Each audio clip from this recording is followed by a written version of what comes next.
Looks like it's your lucky day, but Bisley Workwear. We've got you covered.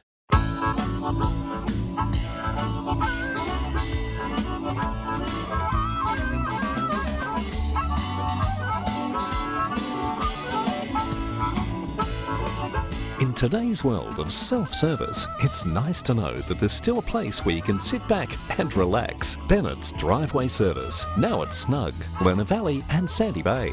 For more than 40 years, Bennett's Petroleum has been there for all Tasmanians. All it does is call. And when you hear it, then it's up to you to act. Don't do it to impress your mates. Do it to impress yourself. Outrun your shadow. Forget yesterday and tomorrow. Drive to the edge of the map. And then drive further.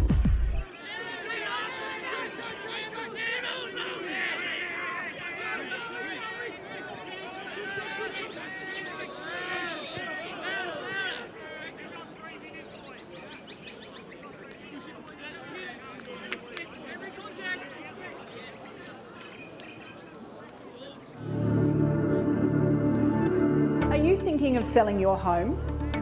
We have buyers ready to go. Mr. and Mrs. H are looking for a 2 to 3 bedroom home in the northern suburbs. They would love a lock-up garage and a fairly level block. They have up to $550,000 to spend. If your home fits that description, call me, Alison Rogers at EIS Property. Ready?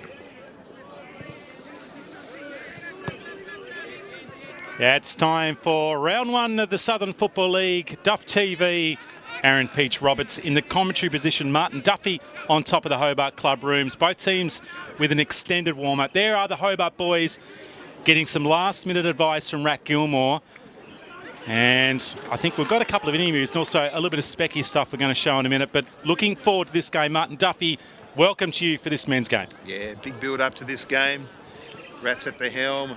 A lot of buzz around the Hobart Football Club. Well, there it is there, Duff. We've got the Hobart Football Club drone work here at the ground. Probably, when was this taken, this drone footage? Is this you now? Are you up on the drone now? No, this is our friend Owen Fielding, who's kindly just over the back of the grandstand here. He's got the drone up. Thank you, Owen.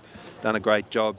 And look, we're about 60 seconds away, so we might cut to those interviews later on. Yeah, we'll go to the interviews later. We've got a couple of interviews with the players. Just to last game, the SFLW, it was Lindisfarne comprehensively. Georgie Bailey was the best player on the ground. She was the ID clothing winner. And she got a cap and a little interview with me. And I tell you, she got pumped up by her teammates. They talked a lot about culture. It'd be really intriguing to see what Hobart's culture's like. And also, there's Cass, number 23, superstar here at Hobart, Lauderdale, back to Lindisfarne. He's been about for the last 2 premierships, a leader of this club. Now he is the playing coach captain. How do you reckon he's feeling? Would he be nervous? He'd have to be, wouldn't he? I feel like there's a bit of laid-back character about him. But he is laid back. Does he look stressed? No, I don't think so. He's got a lot on his shoulder. Well, interesting enough, he's chewing the gums. Is he wearing a mouth guard? He's okay, isn't he? He's fine, I think. So it looks like Lindisfarne going to the right-hand side of the screen. It's just below 14 degrees here. It's going to be hot out in the middle. It's TCA. It's SFL action. And they've already got a little bit of a push and shove just in the middle. It's Lukey Adams, who I absolutely love. Best salad probably on the day. He gets his hands on the ball early. But we've got a free kick already. A lot of players here from Richmond have come across. Some came across with Rat. Others have come across as a Tier 2 or a transfer due to the fact Richmond's not playing this season, which has allowed those transfers to automatically come across just with this interesting season as Smith for Hobart. And a lot of intrigue and see how Hobart's going to gel. Will they play the Rat Gilmore style of possession, laterally move the ball forward, get runners down the back, or will they play a more traditional SFL style? At the moment, we're already seeing lateral ball movement, which might be an indication. Is that holding the man? Yes, it is. Free kick here and a half back to the Hobart Football Club. Cass just giving it back. I'm sure Daniel willing to be listening in and watching closely. And it's moved out to Lind on the far side, just in front of the lovely new scoreboard. which came up last year, the lead-up kick. Marked by Joseph. He moves the ball further forward to half forward. It's a bit motley down there. And the mark taken in defence by Lindisfarne. It's moved out here to half back. Some run on. Just tapping the ball out in front of himself was Baker. Tennick now.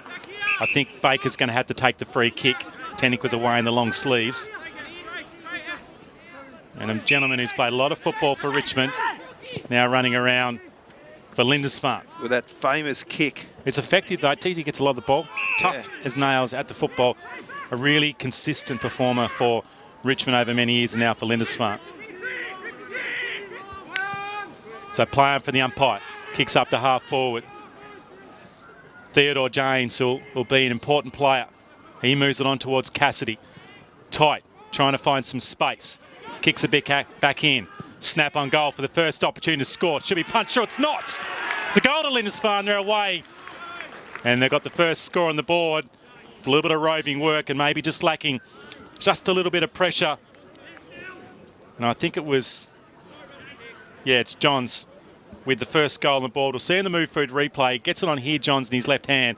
Gets around one, gets around the second player and turns it around the corner. And some defensive work, not enough, as Cassidy was in there nudging that one through. And the Blues have the first. Of course, Dylan Johns, the son of the legendary Gonzo. Gonzo? Gonzo. It's a good name. I assume that's something to do with his nose. Oh, it's his honker for sure. The honk. Yeah. Back in the middle. Luke Polanowski in the ruck, who was called Kurt in the Mercury. So it's Luke. I'm not sure that was a Stubbs article. It's not that difficult to make a few mistakes, I'm sure. And the first four-way forward, so just in the left pocket. A pocket where you can get lost a little bit. It's quite deep. And the ball can get lost. And we'll just see what this ruck contest. Look out for Lukey Adams. He loves these situations. So Polanowski will toss up in the ruck. He gets his left hand to the football. He knocks it back towards the boundary. Just coming over the top is Ord. Now it's pulled and we just lost the vision for a sec. There's a bit of a push and shove as Brock Daniels just getting a little bit close to his teammate. And I should say the opposition trying to rip one of those jumpers. They're hard to rip these days. 1.5 metres, boys. Throw in. Big Huxley in the ruck for Hobart. Yeah, I don't mind it. He'll be able to push and shove his way through it. And that might be a free kick here. We'll just see what Adams throws it back. So Ganninan with a free kick for Hobart. He'll launch the ball up towards about 35 metres. Coming out the top. Terrific work. Is that a mark? Dane Bailey? No, it's not. Play on from him. Another Richmond player. Kay turns. Handball's inboard. Just trying to get some structure. Brilliant handball. Trying to find some space. He's going to get it back again. Miller moves the ball further on. Kay slips over. Gets back. I think it's tackled. Dragged to the ground. Loses the football. And a free kick here to Lindisfarne. Yeah, it wasn't Kay. No, it wasn't Kay. It was Ganninan in the end that lost that one. We'll hear from Aaron Kay at quarter time though. Spoke quite well. Yeah. Loves his footy. He's pretty keen, wasn't he? That's a good defensive mark. Taken there by Edmondson. He'll move into the ruck at different stages and play off half back. He potentially can go forward as well. A very versatile utility. Trying to find a player out there in half forward, going over the top and just knocking down the man. Theodore James missing that one. Dancing it around neatly was Phillips. He'll be classy. Chip goes forward. It's into a bit of space. Chipped off here. An opportunity for a shot on goal. It's going high towards goal for Hobart's first. And it's gone to the right through for a minor score. It wasn't Lockie Plummer, is it? Number 20? Yep. I didn't recognise when he ran out there with his hair, actually. I don't know if Lockie's been growing that in the off-season. He's been working on the image for about 15 years, I'd say. Yeah, I haven't seen it get that long, though. It's certainly progressed down it. Tennick looks up further afield, kicks it a half forward. Cassidy leaps high, can't get the mark. Knocked to the ground. Diving in, trying to win it. Just pops a handball out. Hobart trying to get a clean possession. It might be a hold here over the shoulder. And it is. So play on. Just possession game from Hobart. Look, we expect at some stage they will play the lateral ball movement. The ground's not as wide, you wouldn't think, as Richmond. But I imagine it's a, what do you reckon, Duff? It's a similar size? I'd say it's quite a bit wider, deeper pockets. Definitely deeper pockets.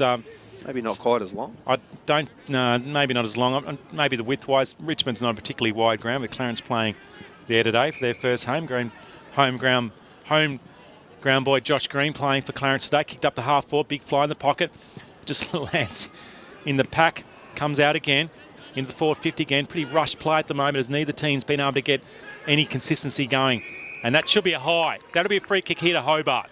Tap on the back as Lockie Plummer comes in. And Rack Gilmore should have a free kick here. Adams chirping away. And in fact, is it going the other way? I'm just trying to see. Should be a free kick here to Gilmore. Lots of chat and chirp going on at the moment. I'm just trying to calm things down. So Alex Gilmore with a head-high bump on him, and he'll be lining up, and one of the best shots in football in Tasmania. And he'll be very confident. He's a confidence player too. If he gets this, I'd imagine his motivation levels would step up a little bit. So let's watch this. Alex Gilmore, first touch. To the right, minus score. So missed opportunity.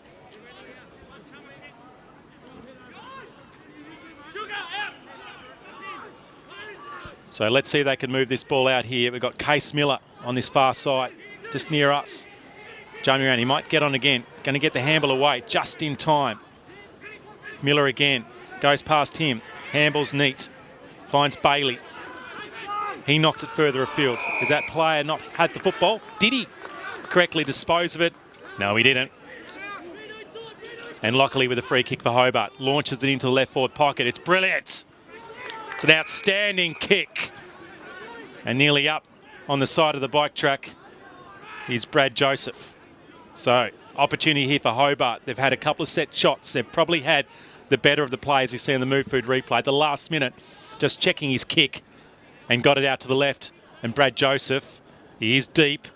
There's not a lot of angle. Will he come around? He does. Launches on goal. Looks like it's fading across at the back. Trying to get his hands on that one. Can't. And they'll release for now. Maybe not for long, though. He's in best position. Climbing up is Smith. And some applause from around the TCA ground. Smith goes short, just holding the ball, so it definitely looks Richmond-esque. And I mean Richmond-esque Blues from the old scholars at the moment. Gilmore, front position, goes forward, gets knocked. Dangerous time, Kobe Phillips. Didn't quite bend around enough. And over the top and through for another minor score. So some opportunities gone wasted here for Hobart, Duff.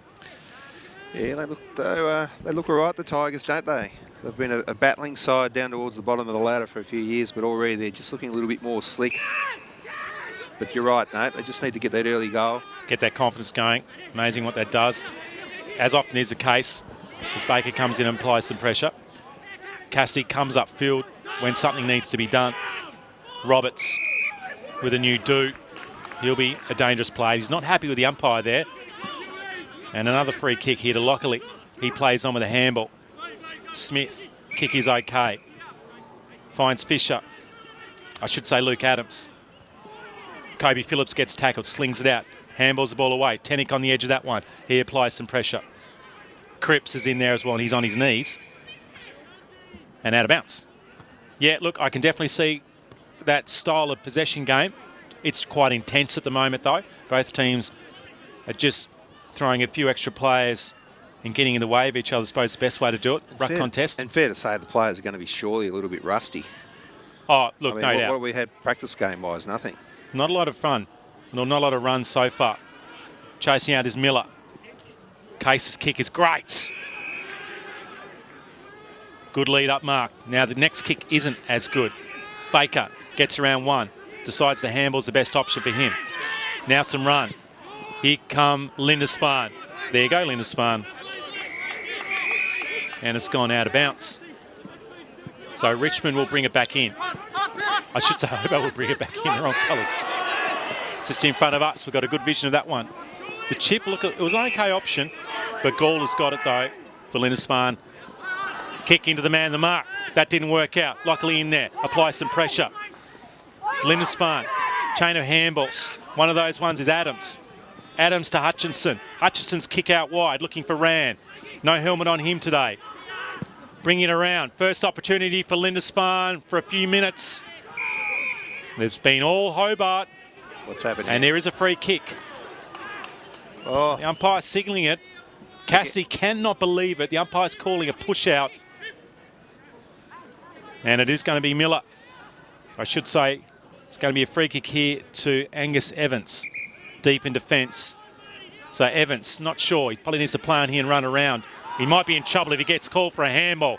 He just got his handball away. Baker, handballs away. Just couldn't keep hold of that one. Goes back in again. Finds James. He's dragged to ground. got out of trouble, Hobart. Didn't they ever? Some of Hobart's sponsors for today. Early stages, JMC scoreboard shows Lindisfarne up by 3 points. Contest is in the half 50, and there's another hold and another free kick in defence for Hobart. Aaron Kay kicks it out. They're just not quite finding a way through at the moment. And too easy for Lindisfarne to chop that one off. Kicks to half forward. Cassidy, he had to beat a couple. The player came over the back for Hobart. Kicks into the middle of the ground. Clark, neat handball. Plummer, round one, gets the ball out. Tries to find Gilmore. Dumps it forward. Desperate play. style from Alex Gilmore. In a bit of strife here, that's going to be holding the ball. Huxley had no one to give it to, and he was tackled by two players. Tenick was hanging on to him as well. And a free kick here to Lindisfarne in defence. Been out in the paddock, old Huxley. I'll tell you what, he's carrying as much weight as me at the moment. He's still getting around the ground okay, though. Oh, he got caught out there a bit. Yeah. Young plays on. Neat kick. Looking for Cassidy. Best position. Defensive work from Evans was good. He goes back again. Kick off the ground. That's brilliant. Finds the hands of Kay. Kay goes half forward. There's defensive work need to be done here by Lindisfarne. Over the top there of Hutchinson, who's playing at probably centre half back at the moment. Knocks the ball away from Clark. And he's got the football. Just starting to open up this game as both teams working their way into the season. Johns looks one way. Now stops. Chips further afield. It's not bad. Lindisfarne trying to build. Looking for Cassidy. He gets bumped out. He might get a free kick here, Cassidy. He was certainly shepherded out. He's got a free kick. So a couple given away near and by Michael Cassidy. Now the coach has a chance from 40. And we'll see here on the Midfield replay, the little bump there. It probably wasn't bad from Angus Evans. He was probably a fraction early. The umpire had a good line of sight. And Cassidy has a chance to put the Blues a second goal on the board. And you can see him just composing himself. He's a left footer, probably not his preferred side, but he's certainly a great kick of the ball. Strolls in. Looks really good. There was a call from the crowd. It looks really good. And it is. Cassidy has his first. Lindisfarne had the second. And all the play that Hobart's had has been rebutted by 2 goals by Lindisfarne. Yeah, wonderful kick. Here we see on the Midfield replay from Cassidy, just 5 steps and great contact on the football. The left arm gets out of the way and a great bend from the umpire. And that was a costly free kick from Hobart because I reckon they were going to win that contest and they were away. They had Gilmore further afield and they were unable to get that into that open space. Turnover, goal results, punishment from the captain coach. Ball up in the middle of the ground. Just need a settle of the Tigers. Well, they need a bit of belief, don't they? Janes in the middle. Lindisfarne again. Move up to half forward. The only one there at the moment is Pulford. Goes past Cassie and Pulford. Now, Cassie's asking for deliberate. He looks like he's signalling a wide by a cricket umpire. He's not getting either, and it's going to be a throw-in. So a bit of unknown about both these teams. Duff a little bit. You know, changes of personnel for... I mean, Hobart's got a significant number of Richmond and new players into their side, but also some new players for Lindisfarne and a new coach. So it'll take a while, you'd imagine, to gel. Wonderful view here, looking out towards the sunny eastern shore of Hobart. Yeah, Rose Bay High School across the river there. And the river and everything spot on at the moment for football or boating. And there's the scoreboard indicating a lead to Lindisfarne. Ruck contest. Morton in the ruck at the moment for Hobart. Just got his left hand on that one. Tenick with a handball out. Trying to get a little bit of run going in towards Hutchinson, who's just moved up to near the ball. And a slap from Brad Tenick.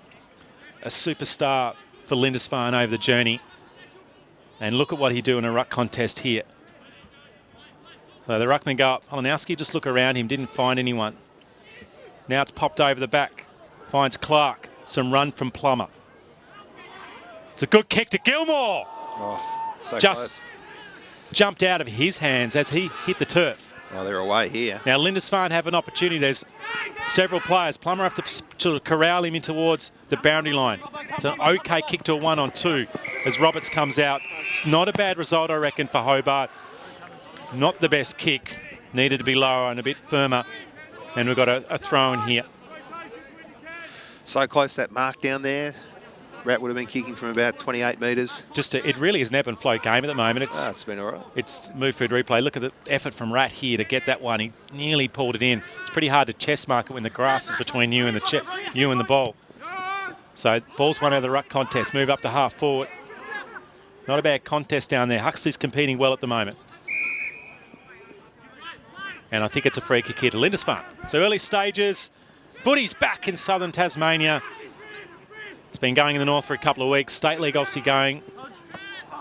Cassidy in the ruck in that contest. The ball's dragged to ground. Rand on his knees. And once again, the umpire will come and do its work. So the game's starting to open up. Good crowd here. I reckon we're at close to the 500. And just a welcome back to one of the umpires there, the field umpire, Razor Ray. I think he hasn't umpired at this level probably 5 years. Right. Yep, very experienced umpire. Great to see him back out there. An experienced player in Adams with the ball. A little bit of run off half back by Smith. His kick is good. Finds Phillips. Went one way. Held the football. Looking for a lead. There's one lead. Now up into the square. It's a really good kick. It had some space on that one. Just needs to turn the ball around. Joseph now just got the handball away. Nearly picked up by Lind. Defensive work required here by Gall. And releasing kick for now. But it's probably going to be coming back unless he gets squished as Oliver Rand came over the top. And he might take a while, as we see here in the replay. Poof, right on top of his head. So just take a few moments to get up here and just compose himself. He's been in the action a little bit, Liam Smith, and I think he's a bit sore at the moment. And probably body shape is a little different. Decides to handball backwards. And the umpire's blown the whistle for a high. So just a little sloppy there as Smith just trying to compose himself. Now they'll have to go back here because the free kick's back to where it was. So we're going to do it all again. So Angus Evans, I should say, with the ball. He chips it across. And they're going to try and build again, Hobart.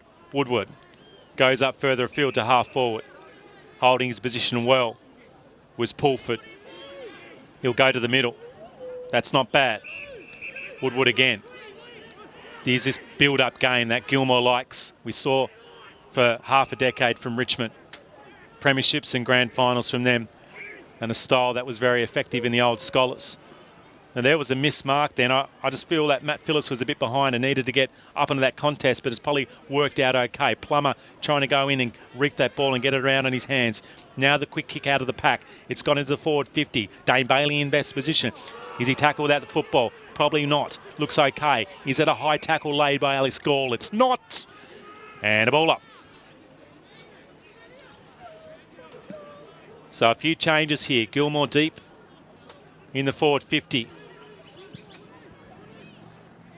Kick now into that area, but he's nowhere near it, and he gets knocked off it. Some space now for Lindisfarne to navigate this defence, but I think he's lost the periscope there. That's either out of bounds on a fall or a mark there to Hobart.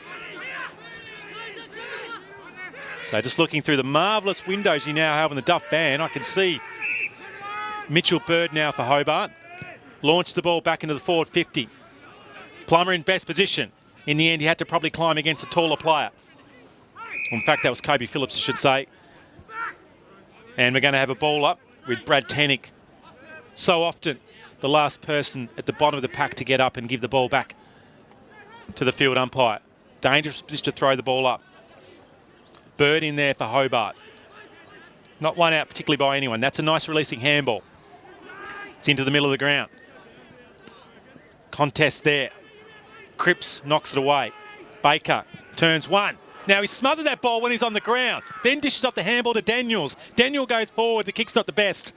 Gilmore was never in the best position then and dropped him back in the middle of that little space there, and the kick now comes out further afield. Lost it though. Just struggling to maintain a lot of pressure at the moment from Hobart's half-backs, who are moving further up the field and certainly putting some pressure on the forwards as they're bringing the ball out and nearly playing a zone style, preventing that free running game. Hutchinson, he likes to run, decides. Middle of the ground's his option. The kick misses its target. Frenetic goes one way, tries to bounce off a teammate, bounces off an opposition. Roberts is in there. He provides some pressure. He's still providing some pressure. Nearly a high tackle, not laid there on Woodward. He goes back. He's got the long hair and is flying at the moment. And we've got a ball up. Frenetic football is coming off the ground as Dylan Huxley. He looks like he might have copped a bit of a bump, and he'll go in the change sheds, and let's hope Huxley is okay. So we've got a ball up here. Sun shining here at the TCA ground. SFL men, first round. The SFLW, second round for them. Spinning around in that one. Dancing around that one was Bird. And another ball up. And just looking to my right is a large crowd gathered. A lot of the Lindisfarne players over there, the juniors and the women's team. So great crowd here. I reckon they've hit the 500 and potentially stopping people at the gate. So a lot of interest in local football at the moment. We've been starved of it. And the weather is fantastic for a start here at the TCA ground. Gilmore there first. Misses him out of bounds centre wing.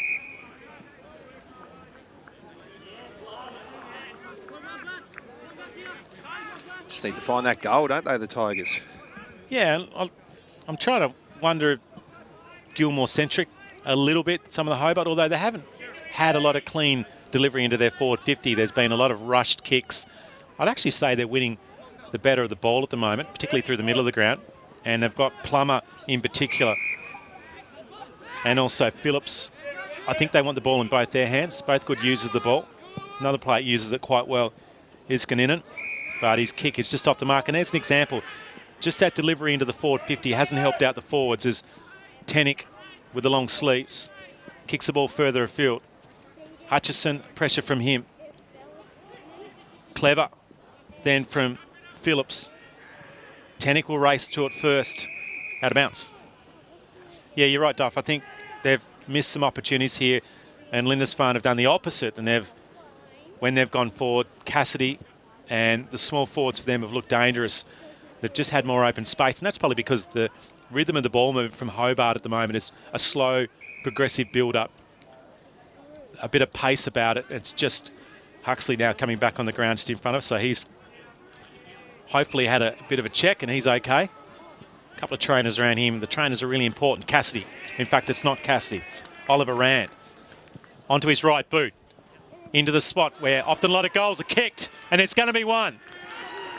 So Lindisfarne get their third. It's Roberts. Just so good when the ball hits the ground. His knowledge of where to go. And there are a few words out there at the moment. There's some passion. And Tom Roberts, as we'll see in the Midfield replay, such a classy act. It was a nice build-up from Oliver Rand. The play on, look at this kick. Even though it didn't go to the mark in the end, it was into some space, into the advantage of their small forward, Tom Roberts. And a classy little finish from him. Oh, he kicks a lot of goals, doesn't he? And he's one of those players that kind of gets 10, 15 possessions, and often if he gets 15, that's 5 goals. Yeah. His ratio of touches to goals is high. This is anecdotal. I think his efficiency rate for me is really good. He's a dangerous player. Lindisfarne winning the middle of the ruck at the moment, but Hobart are probably overall just a bit more grunt work in the middle. But this next kick is critical. There's a couple of leads on out of the Hobart forward 50. Ganninan drives it long and high. Climbing it back. It was Joseph. Too high. Is that high? Oh. And there is the siren. So unlucky for Hobart to see here on the replay. Big climb from Joseph. Just going through here. Oh, reckon, yep, it was fine. Good decision. People getting around it. But we've got the scoreboard. JMC scoreboard shows Lindisfarne with the lead. 3 goals straight, 18. On the other hand, Hobart, same amount of scoring shots. 3 behinds to them. They've had more of the opportunity. Goal kickers Tommy Roberts with one late, Michael Cassidy with a set shot, and Dylan Johns. Some work to do for Hobart just to get that momentum going. There's certainly very much in this game. We're just going to go to a quick interview we had early in the day from one of the Hobart players, one of their new players, Aaron Peachy. Versus Hobart. We're off to find some talent. We found one of the players that's come across from Richmond, Aaron Peachy. Welcome to Duff TV, mate. How you going, mate? Now, Aaron, what's it been like coming across from Richmond? What's been, I suppose, for you, the challenges coming into a season with a pandemic and a very shortened pre-season? No, it's been good. The boys were really up and about early. We had a good pre-season. I think all the boys gelled really well. And then we're going real well till everything happened. And we were looking forward to round one, but we had a couple of practice games. One's against Dosa and St. Pat's. We won both. So What'd you do in your downtime, mate, when everyone was locked down in their houses? Didn't do much, really. I couldn't go to the gym. What's your day job, mate? I'm a fencing contractor, but I had a lot of punting. Plenty of time for punting, mate. Okay, so you waste a bit of money on the punt, possibly. Yeah, done lots. What's been the change from such Richmond Football Club now? You know, obviously Rats come along to now Hobart. Is it a different style of football in the Southern Footy League? What's been the change for you so far with the Hobart Football Club? It's actually pretty similar to Richmond. Rats brought his whole coaching style along. He's brought his entourage, has he? Yeah, no, it's been good. Everything's pretty similar, which is good. Obviously, we had a lot of success at Richmond, so hopefully we can bring it on for the boys at Hobart. Now, mate, I drove down the Midland Star, went past a couple of ODFA grounds, which aren't going to get used this year. You're a former Mount Pleasant player. Yeah, mate. Is it a bit of a shame to see some of those the bush comps round up for the year? Yeah, it is. Like my brother plays up there. He's a captain of Tribunna, and obviously them boys were keen to play. They were hunting down a flag, and it's sad to see. I don't know if they can come back from it, but hopefully they can. Yeah, let's really hope that the ODFA gets back up, and certainly AFL will be supporting them going forward. Mate, your knowledge of your Lindisfarne, I think you've got a bit of a linkage to the Lindisfarne Blues. Yeah, the old man used to coach there back in the day, and there's a lot of old Richmond boys running around for him as well, so it'll be a good game. I know a lot of the boys, so I can't wait to get out there and show them what we've got. So you're on the wing, mate. Last year's grand final, you tagged Fisher. Yep. Hopefully you might be running a bit free today. What are you expecting once you run out in the ground? Yeah, hopefully I can link it up with the boys and put it down Rat's throat and get us a good score. Rat do the rest, you reckon? Rat do the rest. Bit of Brad Joseph about it, Kobe Phillips. Well, good luck today, Aaron, and as always with the new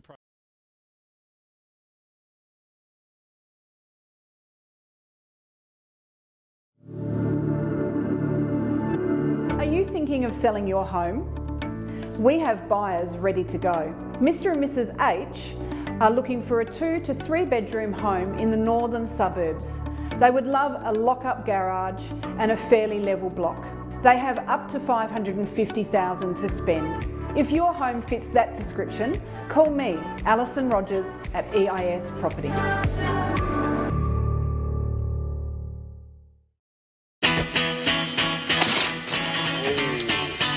Come on, Kyle, harden up, mate.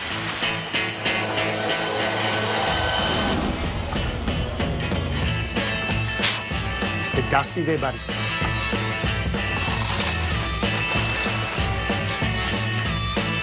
Hot down, pal.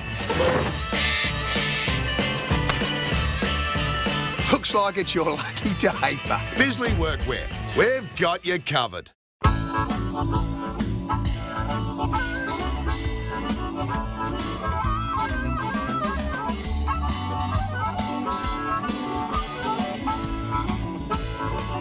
In today's world of self-service, it's nice to know that there's still a place where you can sit back and relax. Bennett's Driveway Service, now at Snug, Lerner Valley and Sandy Bay. For more than 40 years, Bennett's Petroleum has been there for all Tasmanians. All it does is call. And when you hear it, then it's up to you to act. Don't do it to impress your mates. Do it to impress yourself. Outrun your shadow. Forget yesterday and tomorrow. Drive to the edge of the map. And then drive further.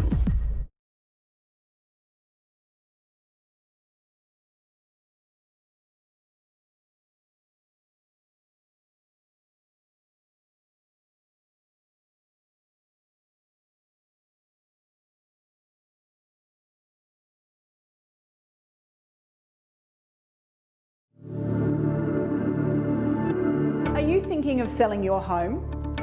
We have buyers ready to go. Mr. and Mrs. H are looking for a 2 to 3 bedroom home in the northern suburbs. They would love a lock-up garage and a fairly level block.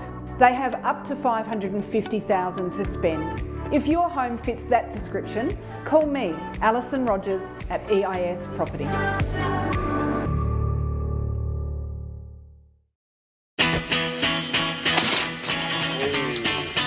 Come on, Kyle, harden up, mate.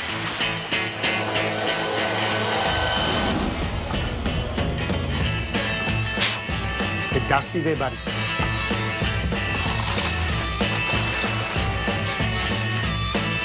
Hot down, pal. Looks like it's your lucky day, but Bisley Workwear. We've got you covered.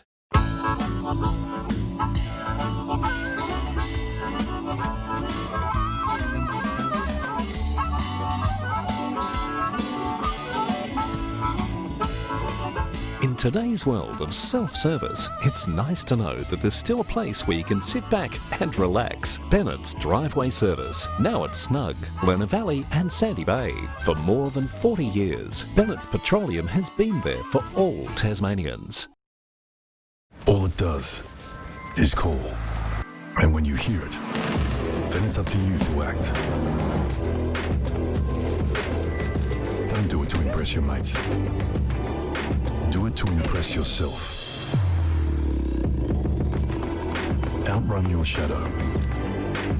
Forget yesterday and tomorrow. Drive to the edge of the map. And then drive further.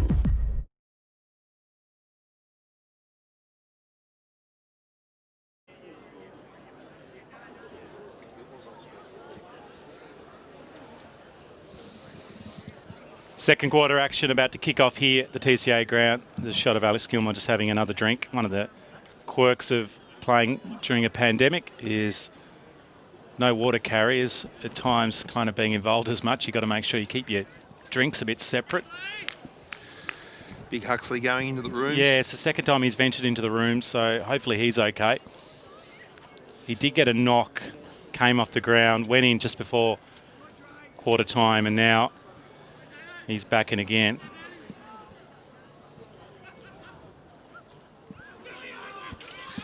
So what do you think? Oh, I really enjoyed the first quarter. Yeah. This ground generally makes for contested football at times. I think you just get a bit caught up, even though in the old days it used to have a much greater hill on it.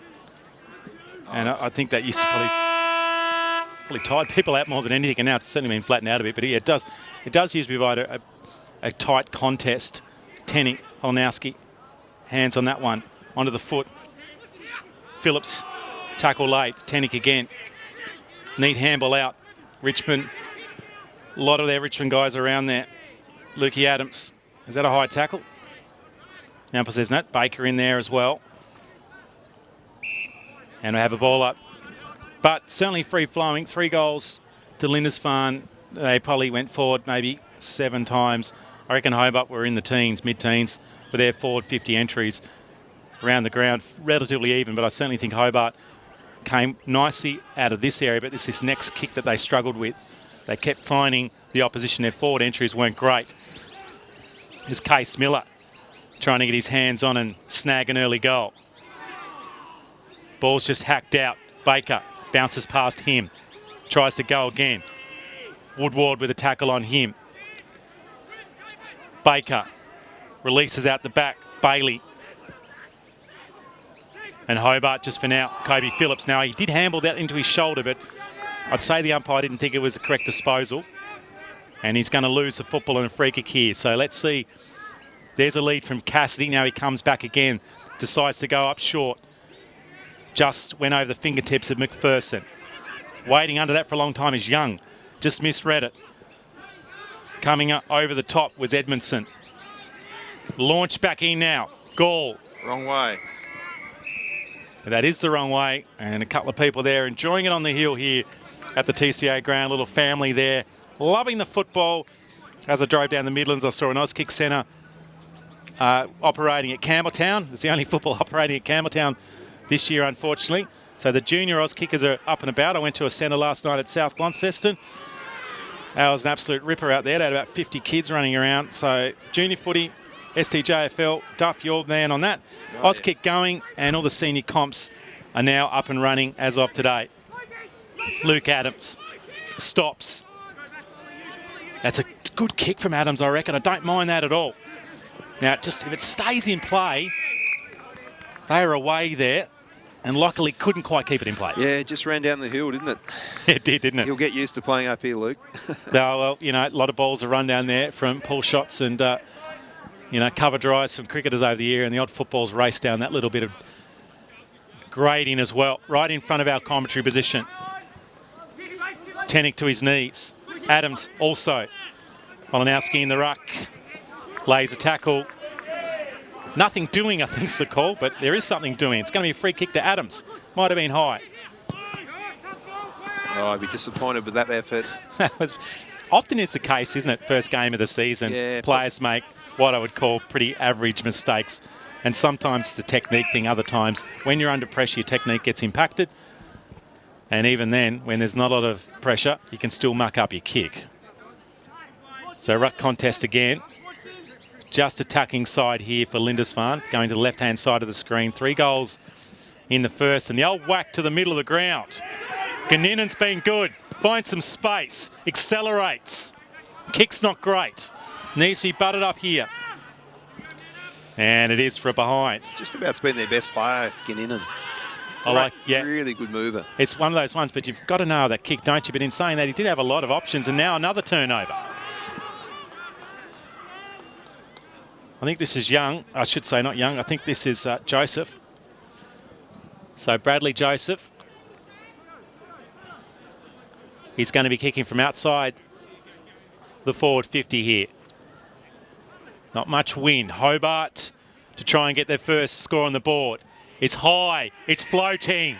It's a goal. Hobart are away in 2020. Thank goodness, Alex Gilmore says. Yeah. That roar is a result of a mistake. Oh, look out. It's in 3D. Scary, isn't it? Great work, Duff, to know that you knew that was coming, didn't you? I did. I could hear it. There we go. And Jerry on the replay. The Tiger came at us, and a bit of Tiger in Joseph. And let's see on the Midfield replay how good a kick this is. And you just see it float its way through. That's gone 55 metres. And Hobart are away here. Gotta love that Tiger, don't you? Oh, mate, Matty Crammon up there on the scoreboard, pressing the buttons these days. Well, he's not actually on the scoreboard, is he? Well, he used to be standing over there the last 30 years doing the scoreboard. He was on the old, the old rickety one, which I chatted to someone recently and said the font on that scoreboard, the old scoreboard down near the cricket area, the cricket nets, was so small you had no idea. But Kobe Phillips now runs onto it. Good contest there down in the pocket. And I think Phillips has maybe hurt his finger there. Hope he hasn't dislocated it because he went to punch. And I reckon he's found, that one hurt. He'll be right. These are better days with this scoreboard. I can read it for a start. I can see. And because it was such a slope on the ground from one side, if you're in the wet area too far down, you couldn't actually see the scoreboard. You had to stand on top of your tippy toes. Big ruck contest. Coming over the top was Bird. Opportunity now is Hobart maybe just have a little bit of belief. Plummer in there. And Matty Crammon on the scoreboard was the quickest, slickest operator of a scoreboard, a manual scoreboard in all of Tasmania. So fast hands was it, Duff, to be able to move those placards? He'd have the Durry Bird again. Coming through is Adams. Nearly found a bit of space. Quick snap in the pocket. It's to the right, behind. And Dylan Huxley now has the jumper on, so maybe his day for now is finished, but hopefully he takes it off. Hasn't got the track pants on, so it's not completely done. Nearly mark taken by Pulford over the back. Now it's kicked back into the pocket. Dropped by luckily over the boundary line. This game is heating up. Yeah, heating up, Martin Duffy. Bit of momentum now with the Tigers. We just felt that little bit of belief, and the run through the middle from Joseph and co has been hard for Lindisfarne to defend at the moment. They'll need to make some adjustments, and adjustments won't be coming from a bench coach. Will o' the Wisp, Theodore Janes in the back half. Out the full. Kick's not good. It's nearly into that said wet area. And Hobart now will go back again. Smith, who got knocked late in that first quarter. A lot of the Hobart players have moved forward there, kicking into this pocket. Climb up the back to mark by Joseph. He came from a distance like a pole vaulter, launched his way onto the back. And he shouldered and bounced back up, and he just happened to be in the drop zone for the mark. Now, these are the deep pockets of the TCA in Hobart. Like a Scotsman. This is a tough kick. So Joseph coming off the bike track. That's a goal, is it? What a way to finish a mark. What a way to finish a kick. And what a way to celebrate for Bradley Joseph. Wow. Up and about the Tigers. Just what the game needed. Absolutely. And we'll see again, coming down the embankment, the ski slope, tight in the pocket. And he had to navigate that one through with complete precision, and that is a superb finish, even better mark, and possibly an even better celebration, turning to the Hobart Tiger faithful and pumping them up.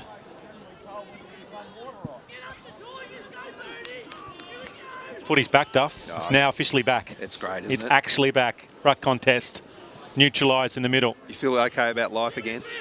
Oh, hey, mate, I'll work. That is the last 5 months working for AFL Tas has been hard work to get everyone ready. Gee, we're proud of all the clubs, to be honest. They've taken this on. Adams going in here. Kicking in danger, unduly rough play, isn't it? Oh, it's nearly reportable. I mean, that's just... Goal in defence for Lindisfarne. Chips it out. Baker. Do they have two-handed drop? Do they have a match review committee? They've got a MRP, match review panel. Match review, yeah, so automatic. Same as the rest of the nation these days to make it a little bit easier. The umpires don't have to come into North Hobart Oval as much as they used to. You can just take your set penalty for most competitions now. I actually had to do a tribunal on the weekend. No, I mean for incidents not picked up by the umps on the day. Oh, you're saying that, they might go to the camera. We've got a duty of care. I think it's probably low impact. Okay. There's a couple of things around. He didn't actually make contact with him in the end. Oh, okay. I think he's probably okay. Joseph's having a little purple moment and turns it around, gets it on his right boot, left forward pocket. Rat Gilmore can't get it. Defensive mark. Great work, Clark. I should say, not quite Clark. I'm actually trying to pick up who number 6 is. We'll have to check with him. They've had a couple of jumper swaps very late, Lindisfarne, so apologies there. We've just got a few in our program which are... And there's only me at the moment. I don't have any lackeys to run out and double check those things. Miller has some space. Kicks it out into Moore. It's not too bad. Miller. That's a great kick for Miller.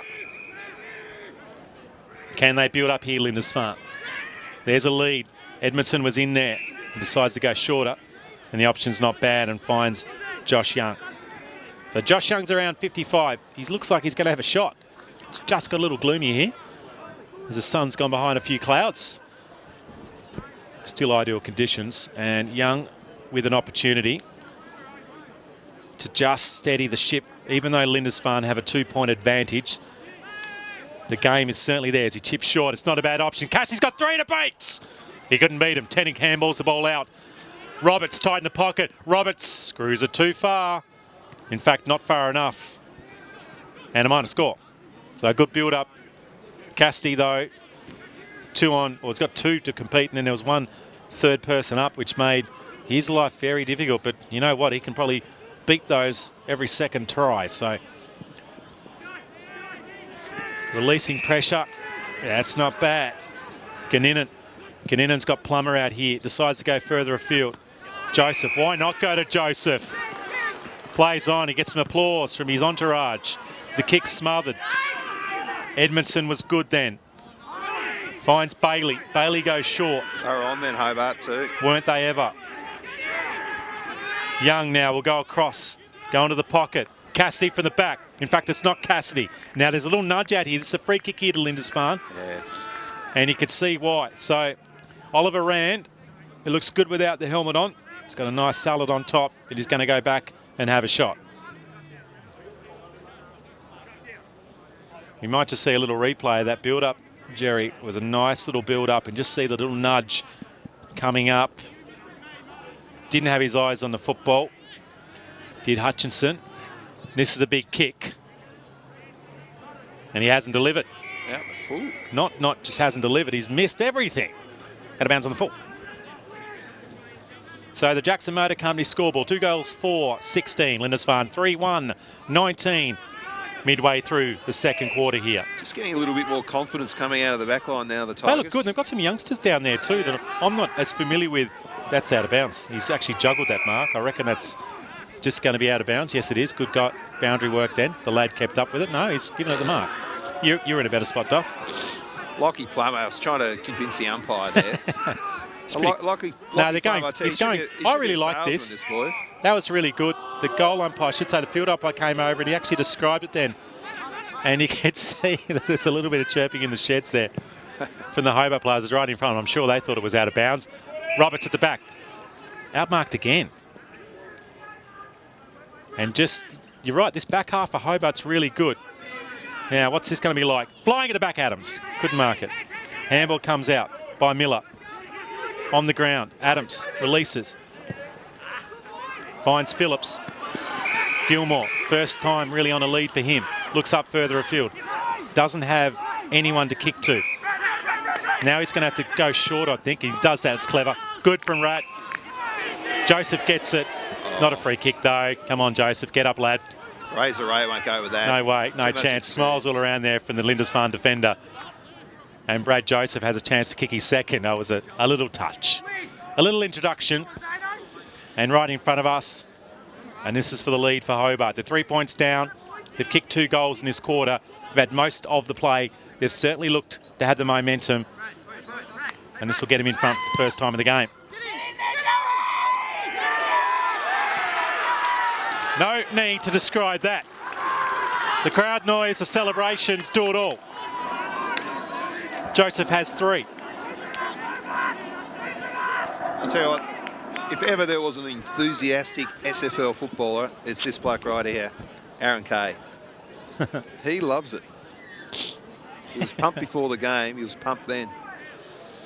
Yeah, look at him go, look at him go. He's about to burst. Yeah. A few Hobart guys are probably having too many wins over the last 2 seasons. He's been around, he's played at Mount Pleasant, come down, playing with Hobart now. And probably the sort of, and I don't want to be unfair for him, bit of a clubman, just loves the environment of the club, loves competing, loves to be involved, playing on the wing, although he might have just moved into the middle, Aaron Kay. He wasn't shy, was he? No, not shy coming forward. Run out of the back. Fly from Gilmore, nearly marked it. Plummer stubbed his toe. Might go again. Defence needed here. Bumped off that one was Young.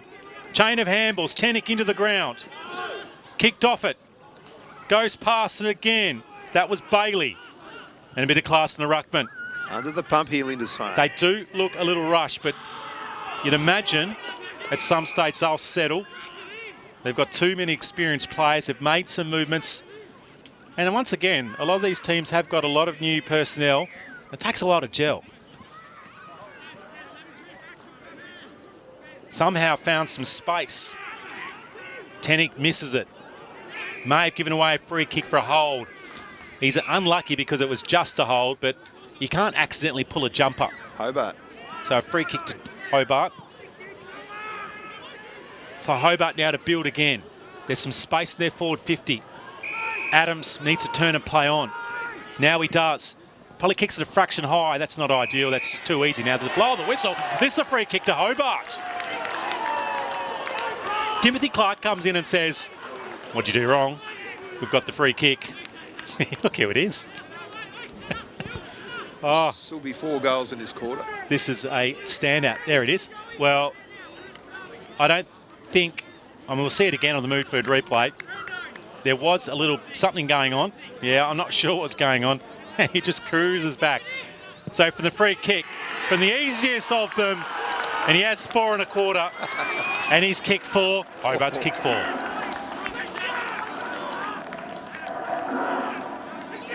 I saw Peter Hudson kick 18 goals up here when I was 8 years old. Is he on track? Not quite. Yeah, I think you need to kick 4 in the first quarter too. Good solo effort. 18's not bad, is it? You have a sore boot at the end of that game, wouldn't you? And Paul Cordo, the high-flying Hobart full forward, kicked 6 up the other end. What was the ground like back in the... it was a shocker. Would have been pretty average back then. I think the Greyhound track. It Yep. was, yeah, it wasn't good. You're not a fan of the Greyhound track, are you, Duff? Why did they have to run on a little embankment? Is that where they ran? Or is that, they run is it- fast. I mean, I look more like a velodrome to me. no, it's a much improved. Dogs on bikes would be entertaining. Anyway, we've got the football. It is very entertaining. Theodore James. He'll get onto his favoured left and drive it up towards half forward. Just too easy. Plummer. I should say Kobe Phillips with the long sleeves. Oh, he's paid it for it. Is that deliberate? Now, there's a bit of a cuddle here as well. I'll just stand up out of my seat to ensure I can see it. There's some good tats on this fella, isn't there? Yeah, he looks pretty tough at the moment. No mucking around, and he's going to get a free kick. Is that number 7 or 1? Well, I haven't actually got number 1 on my program either, so we'll check that at half-time. Roberts over the back, couldn't get it. Slung out that one was Clark, kicks it high. Still a chance for Lindisfarne. Going up was Lind. Trying to handle out was Hutchinson. Hobart have the numbers around this. They should be able to hold it up. Just on the ground there, trying to kick it away. Roberts still trying to get hands on the football and get a kick towards the goal. If he has any small space, I reckon he might be a chance. Miller snaps around the corner. Fancy mark taken by Pulford. So just slowing the things down here at the moment out of half-back Hobart. They look dangerous when they get the ball to the middle of the ground. They didn't get their running game going in the first quarter. Some mistakes, and also they didn't have Brad Joseph kicking goals. They're just finding it at the moment. Cripps. And this has been one of the leaders off half-back. He goes short with his long sleeves. Do they go the short 45? No, it's going to be a handball. Not a bad option. Plummer won the old one too, but then made the rush kick, and that was disappointing. And chopping off. And Lindisfarne to build again. Lindisfarne need to bring it to this side, the broadcast side of the ground. Now they decide just to play bits and pieces football. It hasn't worked. That's chopped off. So probably the worst minute of football I've seen so far as Hutchinson brings it out wide. Pressure on now. As Edmondson got told by the crowd, you just dropped the football, mate. Now finds Hutchinson. He goes short. This is better from Lindisfarne. Once again, when you turn the ball over, you can get some space. Miller chips it further afield. Well, it wasn't the ideal kick because it was a 1-on-3 low kick. Roberts, though, finds a little bit of a gap. He's had a couple of opportunities, Roberts. Couldn't make Hobart pay for that mistake. So Hobart just coming down. We'll call it the broadcast wing at the moment, or the grandstand wing. They're using it nicely through, and then they try and break the middle. Phillips has had a lot of the ball. He turns and kicks high. Gilmore couldn't get it. He flew up high. He's at holding the football. Gilmore on his knees. Cripps turns, gets to 50, kicks towards goal. Best position was Joseph, and so was the football. Goal to Hobart.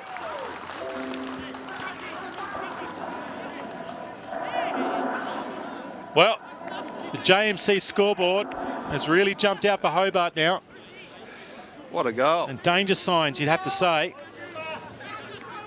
As Mark Cripps, who's had a really good half of football, he just seems he's moving forward, and Eversine gets a good tap of the head as he comes off and has a breather and a drink. Cripps with a stunner. Joseph with 4. Hobart 5-4, 34. Lindisfarne 3-2. 20. Don't get too excited, Hobart. You're only 14 points up against the superstar team from Lindisfarne. They're stuck in neutral at the moment, but they are stuck. They are. Baker always thrown into the middle for Richmond at times to try and get that run going. Cassidy, great hands. Will play on straight away. Runs to 60. Decides to put the ball out. Not the best kick in the end. It just needed another couple of metres. McPherson, Roberts, McPherson again. Handballs over the top. Hutchison drills it. Beautiful football, Lindisfarne. And it's so often the case, he gets scored against, and momentum can swing very, very quickly. Great bit of play.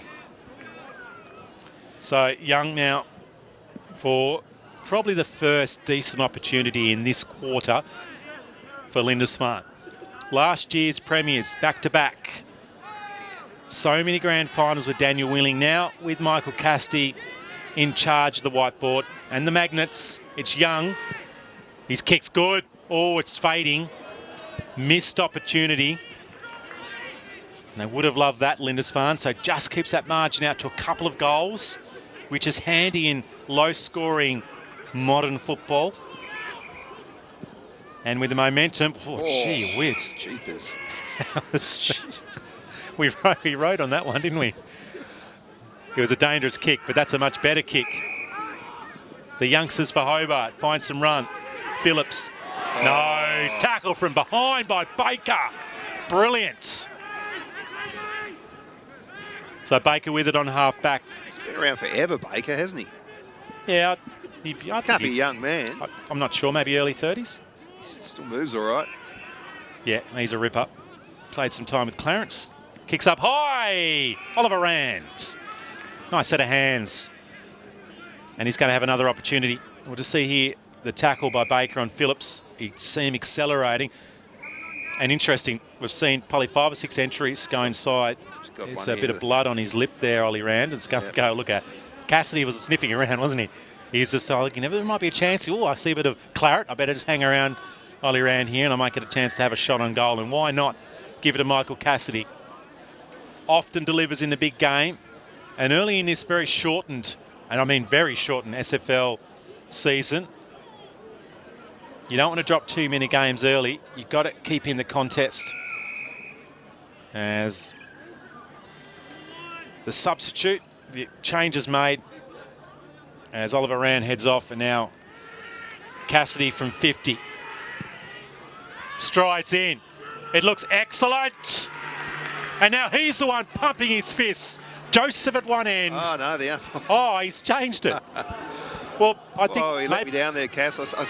Well, he was letting it down so much that Adams has taken high that I was pumping it up. I was actually watching the goal umpire, and he did not move, indicating I think that's pretty good. Look at this, turn it around. Well, this is the big moment. It could be a considerable turnaround, and now it's marked in the pocket by Phillips, the man who gave away, well, didn't necessarily give away the free kick, but was, and it's on here at half back. There is a gentle toe-to-toe. To see in the Midfield replay. We'll stick to the action. Bit of a scuffle behind. Kobe Phillips lining up in the left forward pocket, kicking from 40 metres out, and to make it a considerable 11-point turnaround if he kicks this one. A lot of goals on the run, Phillips. What can he do from a set shot? Not enough. And a let off for Lindisfarne. There might be a free kick downfield here, or a report possibly. I think we're going to have a report. There was a scuffle. He's going to have the Toodle Pip here. He's got the green. He's got the lettuce.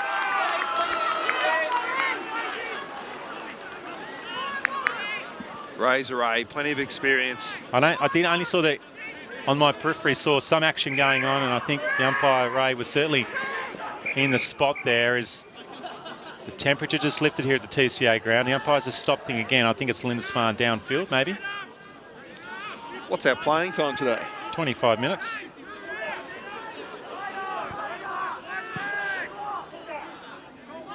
All the excitement. I think for a blood rule, we'll have to check the rules. Maybe the time stops for a blood rule, possibly, and the rest just keeps going. Don't quote me on that. I have to check the rules of the SFL. Just a flat 25 in many of the comps, and even less, obviously, in the AFL. Oh no. Nice. Holy trousers. Not good. It's like one of your golf shots there, Aaron. No, I'm on pretty straight these days, actually. Yeah. Right, luckily now. They love He's stopping, starting, puts it up to the top of the square. It's tracking towards the goals. Tunneling. Touched. And a push out, free kick to Lindisfarne. And Dylan Johns is going to take it.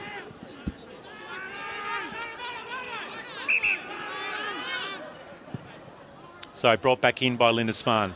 Plenty going on. 2 Lindisfarne players going for the mark there.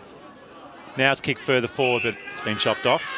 And just slowing it down. They don't want another goal here, Lindisfarne. Late in this first half. The fist of Miller. Gets a handball away as he was tackled. Olenowski with the handball on further. Finds a running Tennant. Cassidy, 2 of the most experienced players. Nearly always plays on Cassidy. Roberts in front, nearly got his hands on the football. Goes back again. Baker, tight in the pocket, screws it around. Goes across Out the and face. So, plenty of energy. Round 1, SFL. Duff TV, Peach Roberts, Martin Duffy, Jerry, Pots and Pans. Tubes Taylor will be back next week for all the Tubes fans. And there are plenty. Look out for the map during the week. We'll cover off on all the games in the Southern Football League for the W and the M, the men and the women. Might get Hoppy in there at some stage too, Duffy.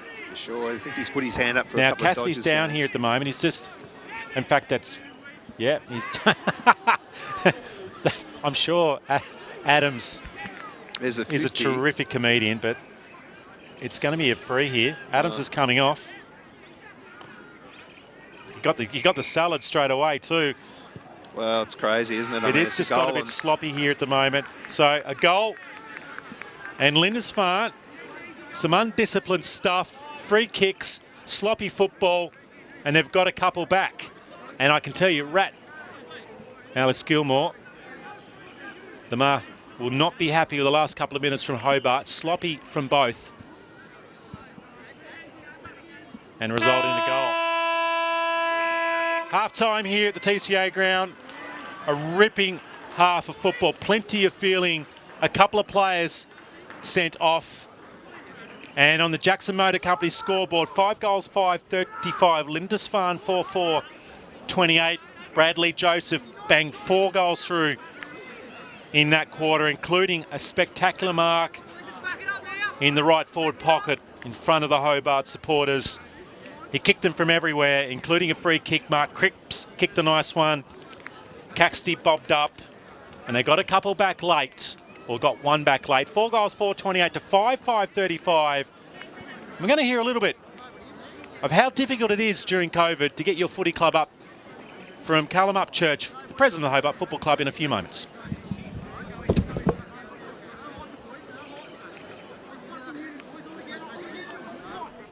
All right, and we've got another interview here. Callum Upchurch, the president of the Hobart Football Club. Callum, a half-time here in the SFLW round 2.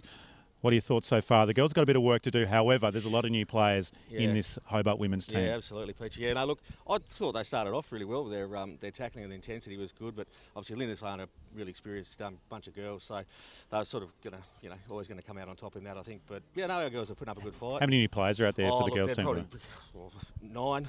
Yeah, it's, I don't even know half their Second names, game of the year. Exactly. Probably the first time they put a pair of football boots on for some of them. I think they're trying really hard at the moment, and really important they engage in it. Yeah. Callum, it's been a challenging few months, mate. How's the Hobart Football Club done to ensure a start to football for your club? Oh, look, we've we've worked with the SFL really hard, and the other clubs, in the SFL have worked all, really closely together. Trying to get, social distancing and people sitting down. Hey, we're looking at the moment, mate. The grandstand social distance, and the wet area, most importantly, they were sitting and having a beer. Yeah, that's right. I'm glad they're all sitting. Cause you might have to give them a reminder, mate, later on. It gets a bit nerve-wracking. I think they're a bit more nervous about that than the footy. But look, we try and we've got all the sanitizer. Just got to, just follow it. Everyone knows what it is. Be sensible about it, and it'll all go to plan. We've had good conversations with the players and stuff, and they know what's there. So people are getting into the rhythm of coming to the football. You think in a couple of weeks, then it'll be all normal for everyone, won't it? So, mate, it's quite a big game. Hobart haven't had a cup, very strong for a couple of years. They've been down at the bottom. Yep.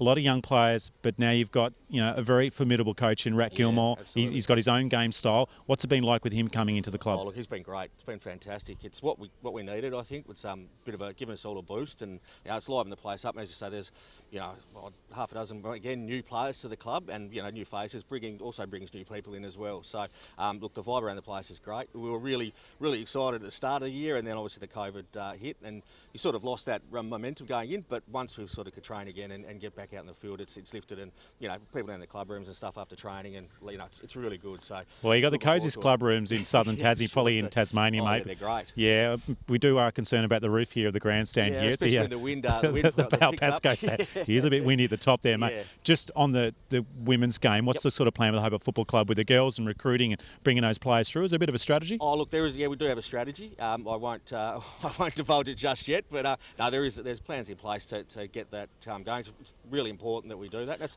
the same with our junior boys as well. So we've got plans in place to work, to work on that too, because we can't be recruiting all the time. It's too hard, and we've got the player point system as well. So you need to have your own players coming through, and that's there's strategy in place. It's going to take some time, but we're here for the long haul. So well, good luck today. Well done to your club. I noticed everything's going well. I chatted to Josh Munting early. He's got the counter going. So good luck today. Thanks, big mate. game for the men's team with Rack Gilmore. Callum Upchurch, thanks very much for having a chat here on Dove TV. Cheers. And Callum, of course, mate, you've got to disinfect that microphone as all good people do here, and hand sanitising in the year of the COVID. He moves it on towards Cassidy. Tight, trying to find some space. Kicks a bit back in. Snap on goal for the first opportunity to score. Should be punched through. It's not. It's a goal to Lindisfarne. They're away. And they've got the first score on the board. A little bit of roving work and maybe just lacking just a little bit of pressure. Campbell trying to find some space. He's going to get it back again. Miller moves the ball further on. Kay slips over, gets back. I think it's tackled. Dragged to the ground. Loses the football. And Lockley with a free kick for Hobart. Launches it into the left forward pocket. It's brilliant. It's an outstanding kick. And nearly up on the side of the bike track. You can see him just composing himself. He's a left footer. Probably not his preferred side, but he's certainly a great kick of the ball. Strolls in. Looks really good. There was a call from the crowd. It looks really good. And it is. Cassidy has his first. Lindisfarne had the second.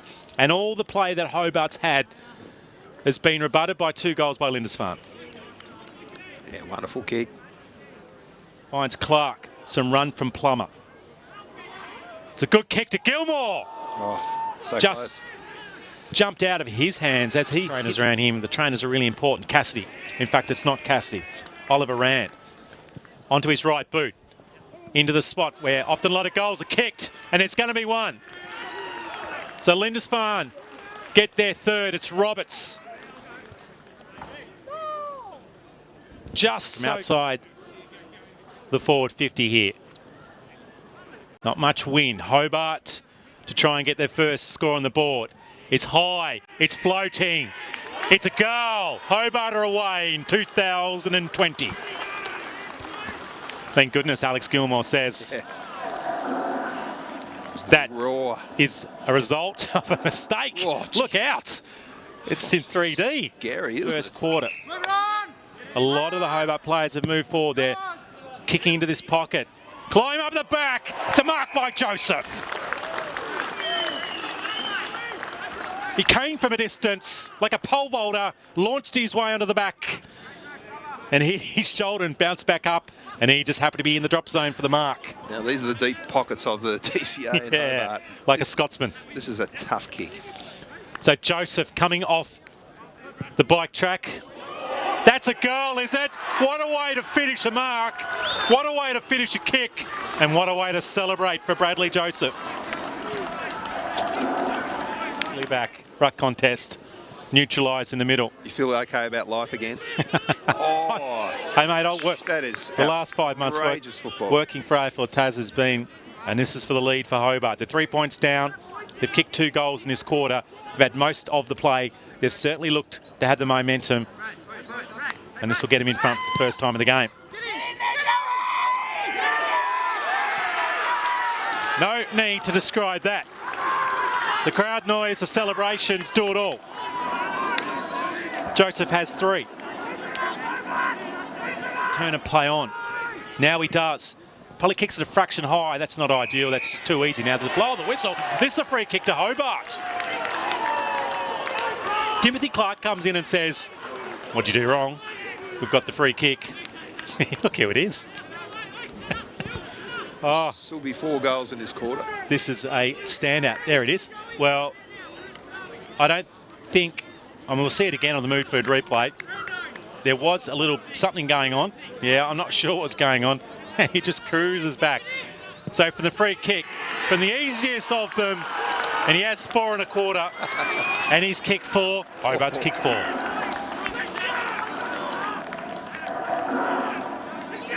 I saw Peter Hudson kick 18 goals up here when I was 8 years old. Is he on track? Not quite. Yeah, I think you need to kick 4 in the first quarter too. Good solo effort. 18's not bad, is it? You have a sore boot at the end of that game, wouldn't you? And Paul Cordo. the high-flying Hobart full forward. Kick 6 up the other end. What was the ground like back in the... Using it nicely through, and then they try and break the middle. Phillips has had a lot of the ball. He turns and kicks high. Gilmore couldn't get it. He flew up high. Is that holding the football? Gilmore on his knees. Cripps turns, gets to 50, kicks towards goal. Best position was Joseph, and so was the football. Goal to Hobart.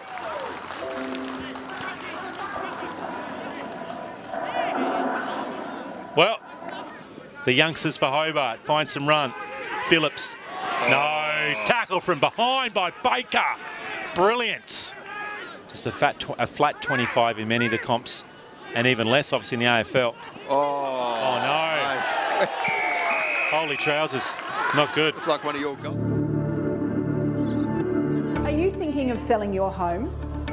We have buyers ready to go. Mr. and Mrs. H are looking for a 2 to 3 bedroom home in the northern suburbs. They would love a lock-up garage and a fairly level block.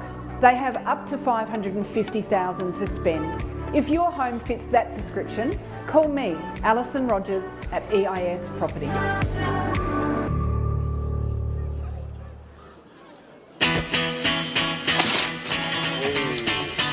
Come on, Kyle, harden up, mate.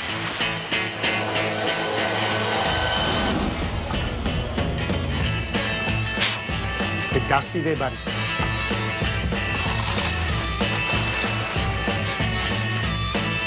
Pipe down, pal. Looks like it's your lucky day, but Bisley Workwear. We've got you covered.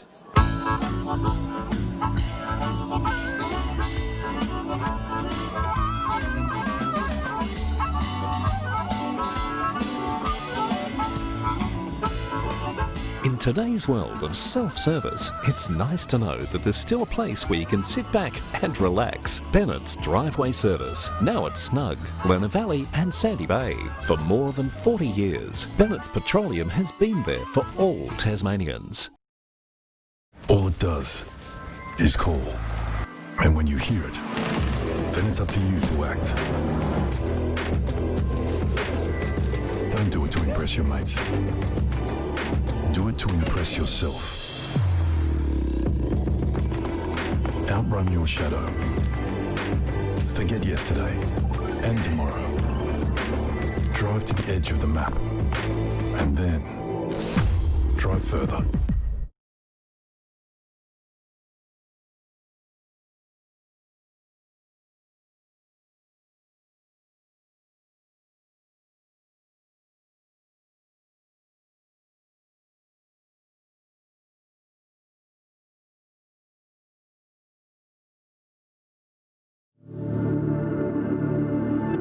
Are you thinking of selling your home? We have buyers ready to go. Mr. and Mrs. H are looking for a 2 to 3 bedroom home in the northern suburbs. They would love a lock-up garage and a fairly level block. They have up to $550,000 to spend. If your home fits that description, call me, Alison Rogers at EIS Property.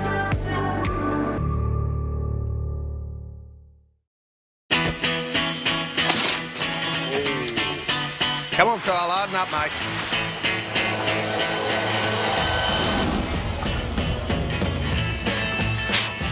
Bit dusty there, buddy.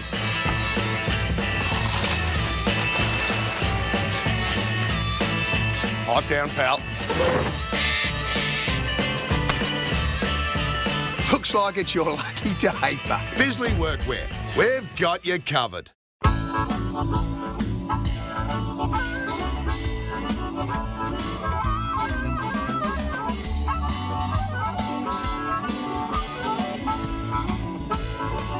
In today's world of self-service, it's nice to know that there's still a place where you can sit back and relax. Bennett's Driveway Service, now at Snug, Lerner Valley and Sandy Bay.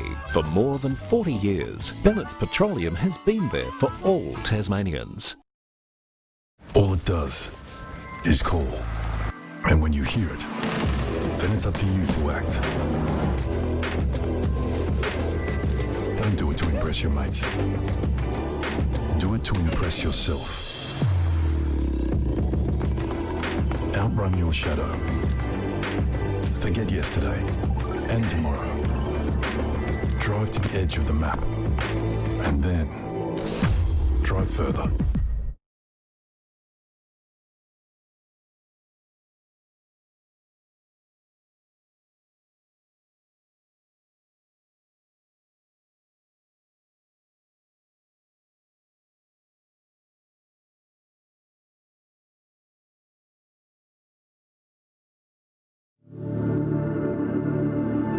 Are you thinking of selling your home? We have buyers ready to go. Mr. and Mrs. H are looking for a 2 to 3 bedroom home in the northern suburbs. They would love a lock-up garage,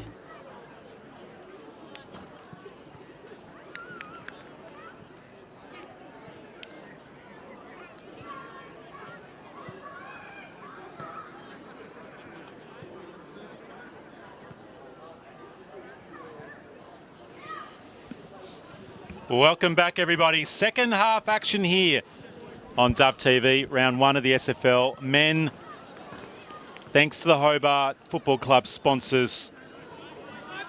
Without you, we do not have community football. And also, thanks to ID Clothing and EOS for their sponsorship of the Southern Football League. And I just want a big tick to Russell Young from the Southern Football League.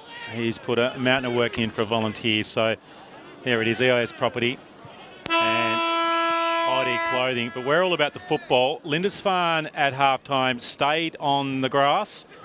Hobart decided to wander off. It was cleaned with all the touch surfaces, and we are in physical again. We've already seen Daniel Blaisley have to exit with some time off. Luke Adams as well had to also exit the venue. So it's been feisty. Phillips. Handballs out. Brad Joseph with 4 goals in that second quarter. Had a bottler.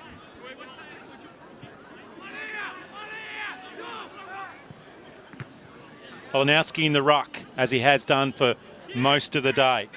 Thrown out of that ruck contest. Ganninan with some run. To Gilmore, clever tap. Plummer pushed off the football. May have been pushed off illegally. Free kick.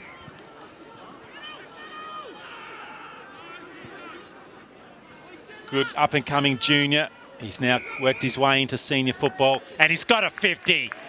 Well, I didn't see the infringement, Duff. Did you see that? I reckon something might have been said there. So we're going to give this one to Plummer. He's had a pretty good game so far. Yeah, no, he's been a live wire. Cheeky as, isn't he? Yeah, he's a smart kid too. A good leader as a youngster. I think he was involved. Was he involved in the Hobart Under-18 Premiership a few years ago? I think he was, yeah.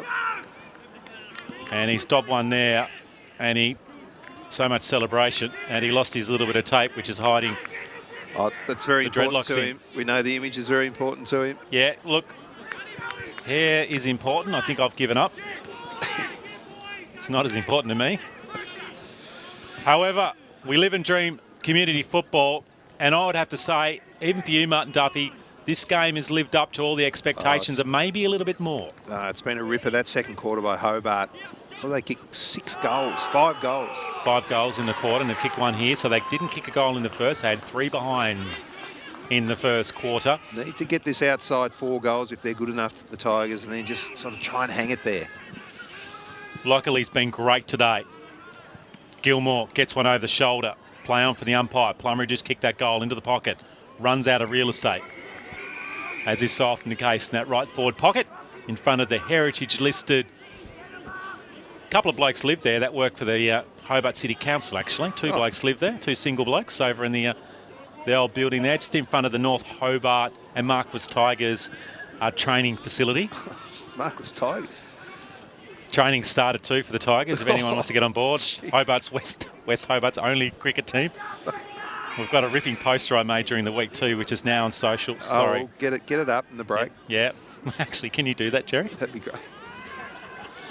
We play for the Marquis Tigers, ladies and gentlemen. If you want to come to a cricket club where... Name the most awesome cricket club in West Hobart 5 years running. Run out of the bent defence here for Lindisfarne. That's going to be holding the football. Not a bad call from the umpire, though. He said play on. Ganinin, as so often the case today.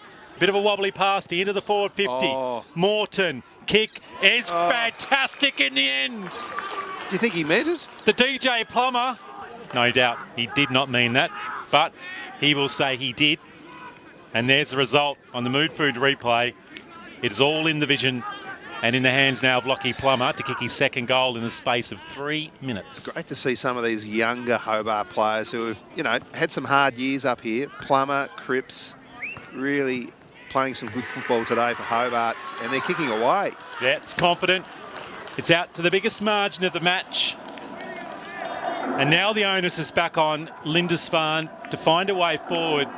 A lone hand in the ruck from the former Richmond star. Baker in the middle as well. And there the replay again. Good mark. Fortuitous possibly. And a nice finish from Plummer. Some encouragement from his teammates.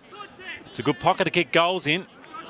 And in front of us is Luke Adams, who about to come back on the ground. He was given the green, which means you can be replaced, but you had to spend 15, I'm pretty sure, in most comps around Tasmania on the bench.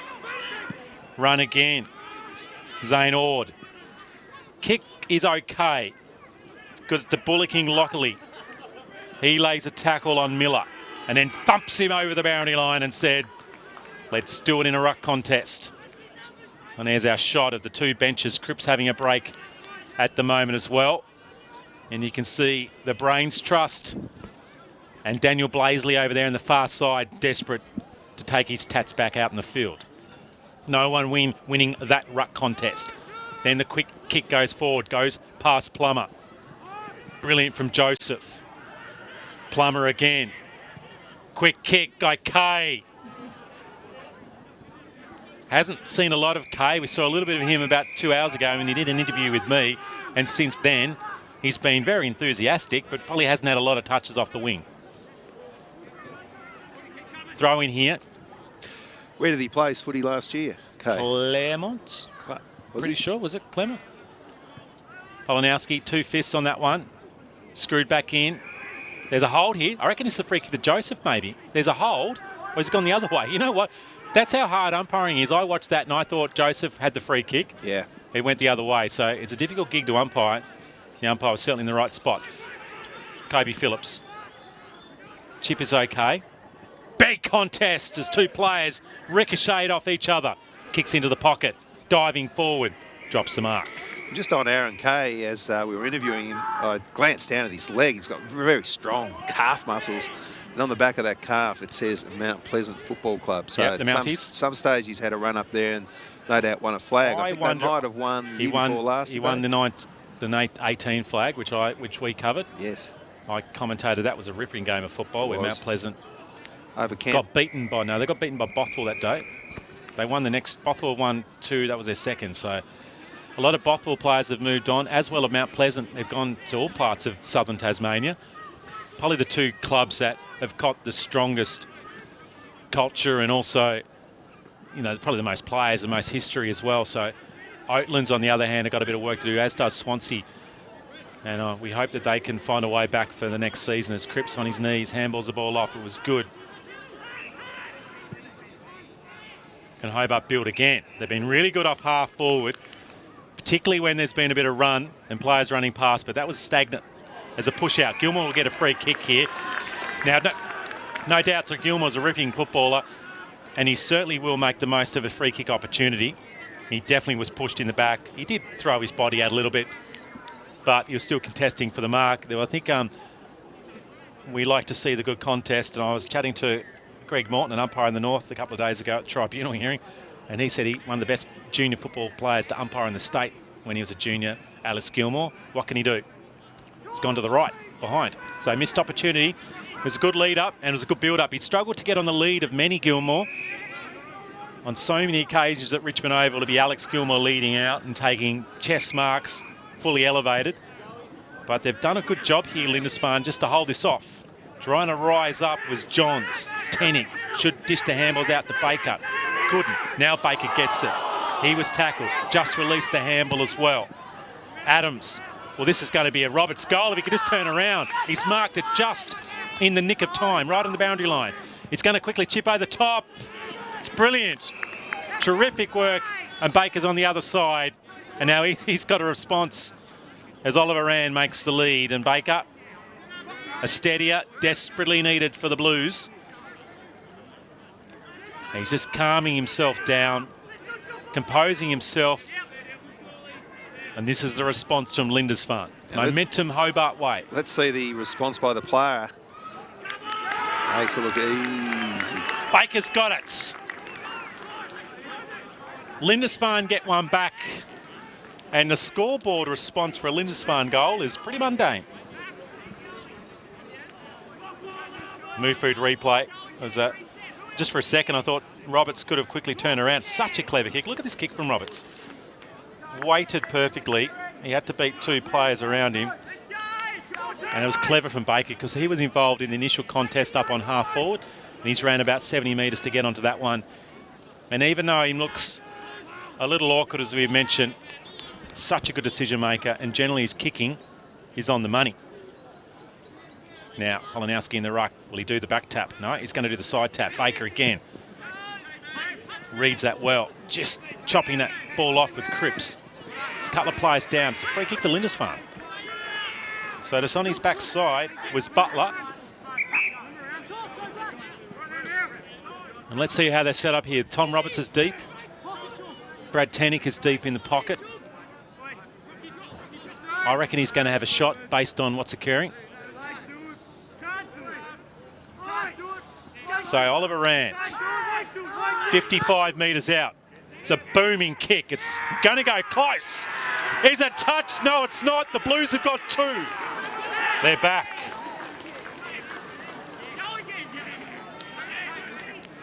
What a splendid kick from Ollie Rand. He's had a good game. And we're going to see how good a kick this is. Now, we're going that was a 50-metre line. And he's 55. He actually, his back foot was on the edge of the square. That is a fair roost from Ollie Rand and a fair improvement to their scoreboard. The metrics look better. Adams warms up 6-4-40 to 7-6-48 here in the Jackson Motor Company scoreboard as Lukey Adams running up and down, trying to get rid of a bit of energy. And it's the ruck work of Polanowski again. He's certainly winning that battle. And he's getting his players to start to read it as Cripps off half back. Kicks it to Plummer, who reaches up to the sky and drags it down.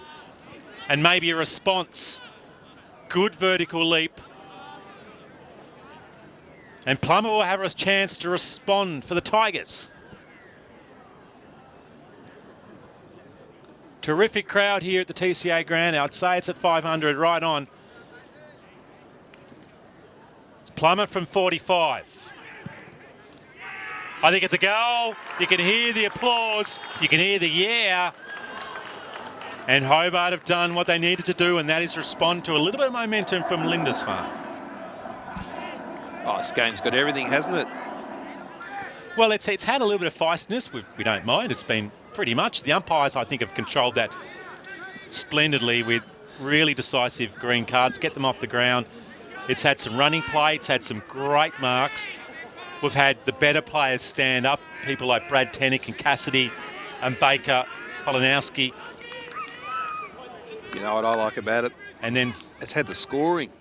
We do like a scoreboard ticking over. It was low scoring quarter time, 2 goals to zip, but since then it's been a ripper. But it's had small forwards in the game, which we've seen a lot more. The big forwards don't have as much to play these days. It's kicked up to half forward, so can Lindisfarne find a way through? Sneaky handball for Miller. Dragged down, holding a football. Oh, gee. He was tough, Smith with it. Must not have handballed it. Tell you what, Smith, he's got legs like me. He's a gutsy football. He's had a good game today. Not many people get Brad Tannick, I wouldn't have thought. It's a dangerous kick, though, because that could be turned over here. The right hand of Phillips coming over the top of the mat variety for Lindisfarne. Tackle laid. That's by Tannick. Did he dispose of it? The question was answered by the umpire with a lack of oxygen into the whistle. The only whistle we heard was from the boundary umpire. Throw in. Heated stuff here, right in front of the grandstands. Three-quarters packed, social distance. Fist goes forward. Is that a push to the back? May have turned him in the tackle. Another tackle laid. Ganninan, just a bit quiet in the last few minutes, but it's been Lockie Plummer who's taken over some of that run. Cripps on the far side all by himself for this ruck contest. Blaisley just released it in the tackle. Oh, Hutchinson, does he taken high? I'm interested to see what the umpire does here. Yeah, 50-50. I probably wasn't taken high in the end. Gee, I like this guy's game. Ganninan, yeah, he's a beauty, isn't he? He's just got great style, great kick. But he's a good player. I don't reckon he's turned the ball over so far today. Maybe one kick in the first quarter, he missed his chances. Kick goes in the forward, 50! Nearly climbing up was Morton. Plummer. Lind. Plummer again. Desperate for the football. There's a free kick. I reckon Plummer's gone in too low at the knees of the Lindisfarne player, and he's trying to argue and ask the question for the umpire, but fair enough. So a chance now to relaunch. This is what Lindisfarne have always been good at. Building slowly from half back. Daniel Willing's style. And he's got a player further afield in Hutchinson. He's going to launch here on Adams. Now, there's going to be another free kick. We've seen a lot of this today from people being taken out as they're about to jump for the mark. So it's been really consistent from the umpiring all day. No, I didn't think it was Cassidy's mark or Cassidy's kick. He's got an option on short. Theodore James, who could see him move forward at some stage. It's popped over the back. It finds Angus Evans. Kobe Phillips in space. Rat Gilmore! Clash! And Gilmore's taken a mark. And he's thumped into Case Miller. And Case Miller is the worst off, I'd say. He's certainly a little sore just in and around the lower part of his abdomen. In fact, it's actually his wrist he's holding at the moment. Let's hope he's okay and it's just not a bit of a bang. But you don't like to see players holding their forearm like that, particularly with that sort of contest. It looked like his arm was jammed between Gilmore and his own body. And Gilmore was moving at pace, we see in the Midfield replay. Eyes at the football, Gilmore. But there's nothing in it. No, it's all fine. It may have even hurt himself as he kind of landed as well. So he's going off the ground very gingerly. So Alex Gilmore to make it 2 in a row for Hobart, just to stop any snuff of momentum. And he's got it. The Rat delivers.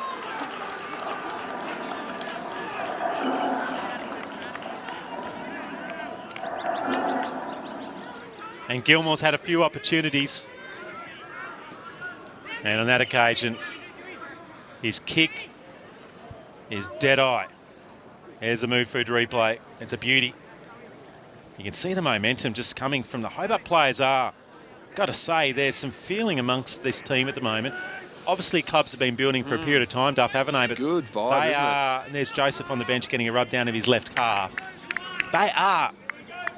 Yeah, it's more than a vibe. What's the metric above a vibe? It's more than that. They are certainly really involved in this game and the celebration and the congratulations of teams.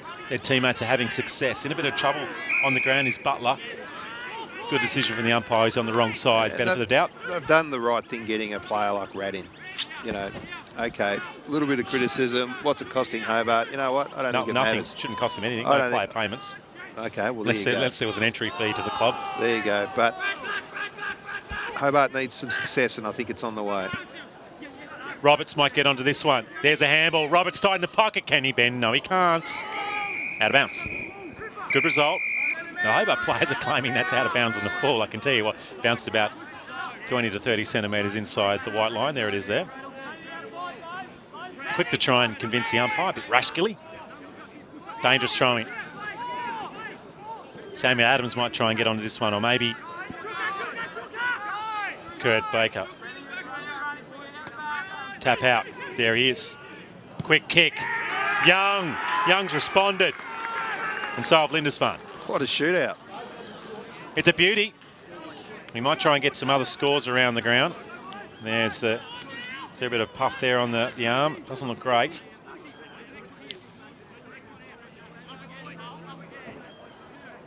So we had a high-scoring, physical and entertaining game of football. There's Case Miller exiting with that injured arm. So the people at home, they've got the option. They can either watch the YouTube with Duff TV or that other stuff from that other competition. What would you rather, Peachy? Hey? Blaisley out of the middle. Yeah, this stuff's good, isn't it, Duff? Cassie at the back. Oh. This is getting better. It's a showdown of the old K Corral. It's a TCA. And the showdown at the moment is going to be Cassidy. What a ripper this game is. And just caught out on that occasion was Angus Evans. It was a really good kick over the back and Cassidy was waiting. Arms ready. And let's see if his boot is true. How many's he got? Couple? Yeah. Yep. That's good. 2 in a row. Cassidy good. Very much so. And needed too, Duff. Definitely needed from Lindisfarne.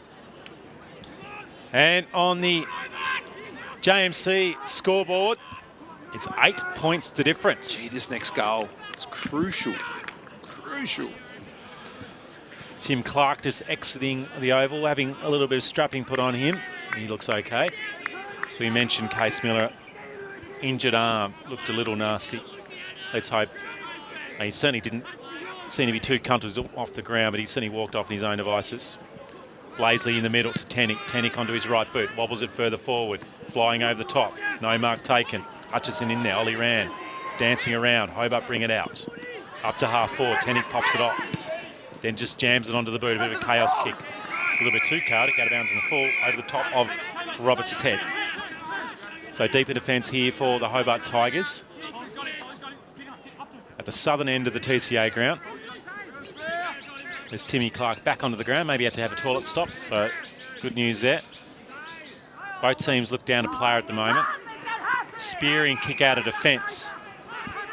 Finds Hutchison of the Chris variety from the Tigerland. Goes up to further afield. Lockley turns, high kick. Cripps underneath it, waits a long time.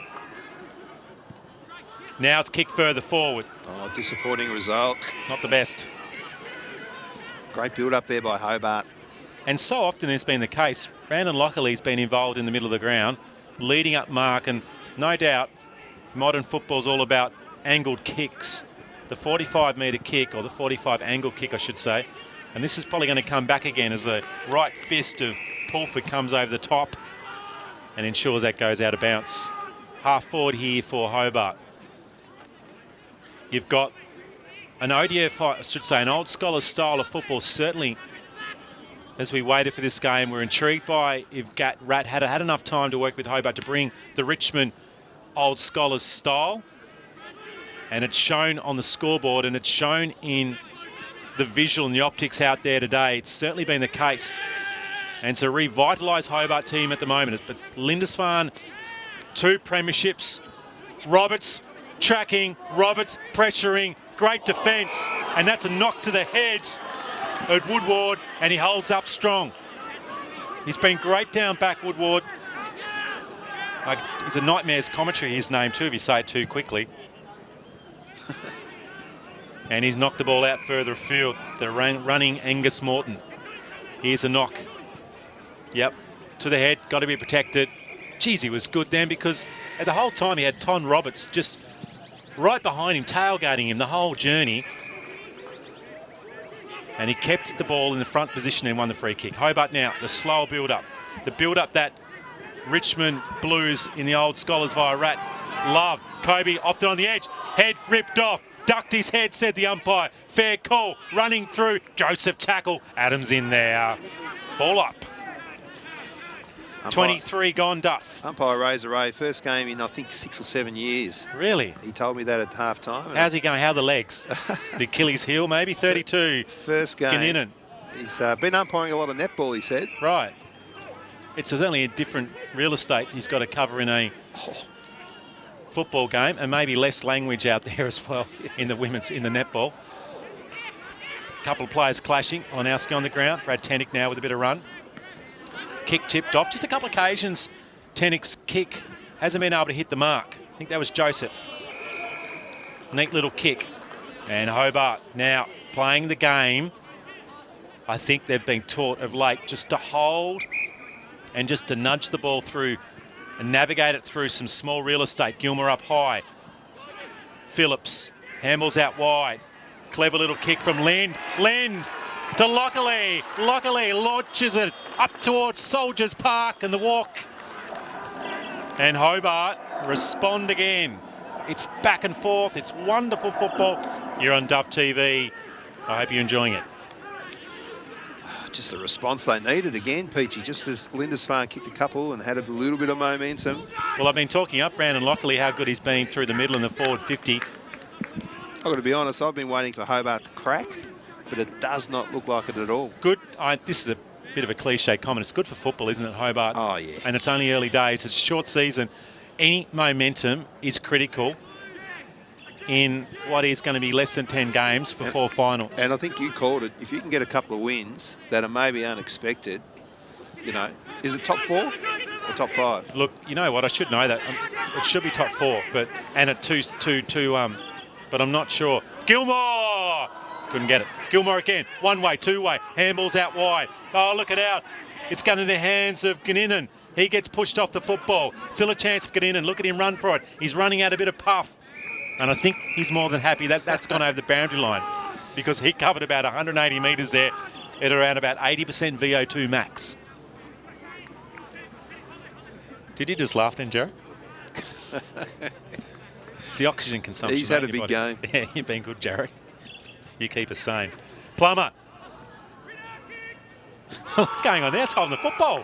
I think he was stunned. Look at that. Celebrations for a tackle. That was outstanding and just looked absolutely stunned, the Lindisfarne defender. Let's see it again on the Midfield replay. Just bang. Nailed to the ground. And Ord now lines up.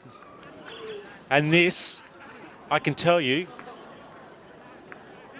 close to 20 points, nearing the three-quarter time siren would be very handy. Bit of momentum in that run, a bit of momentum in that kick.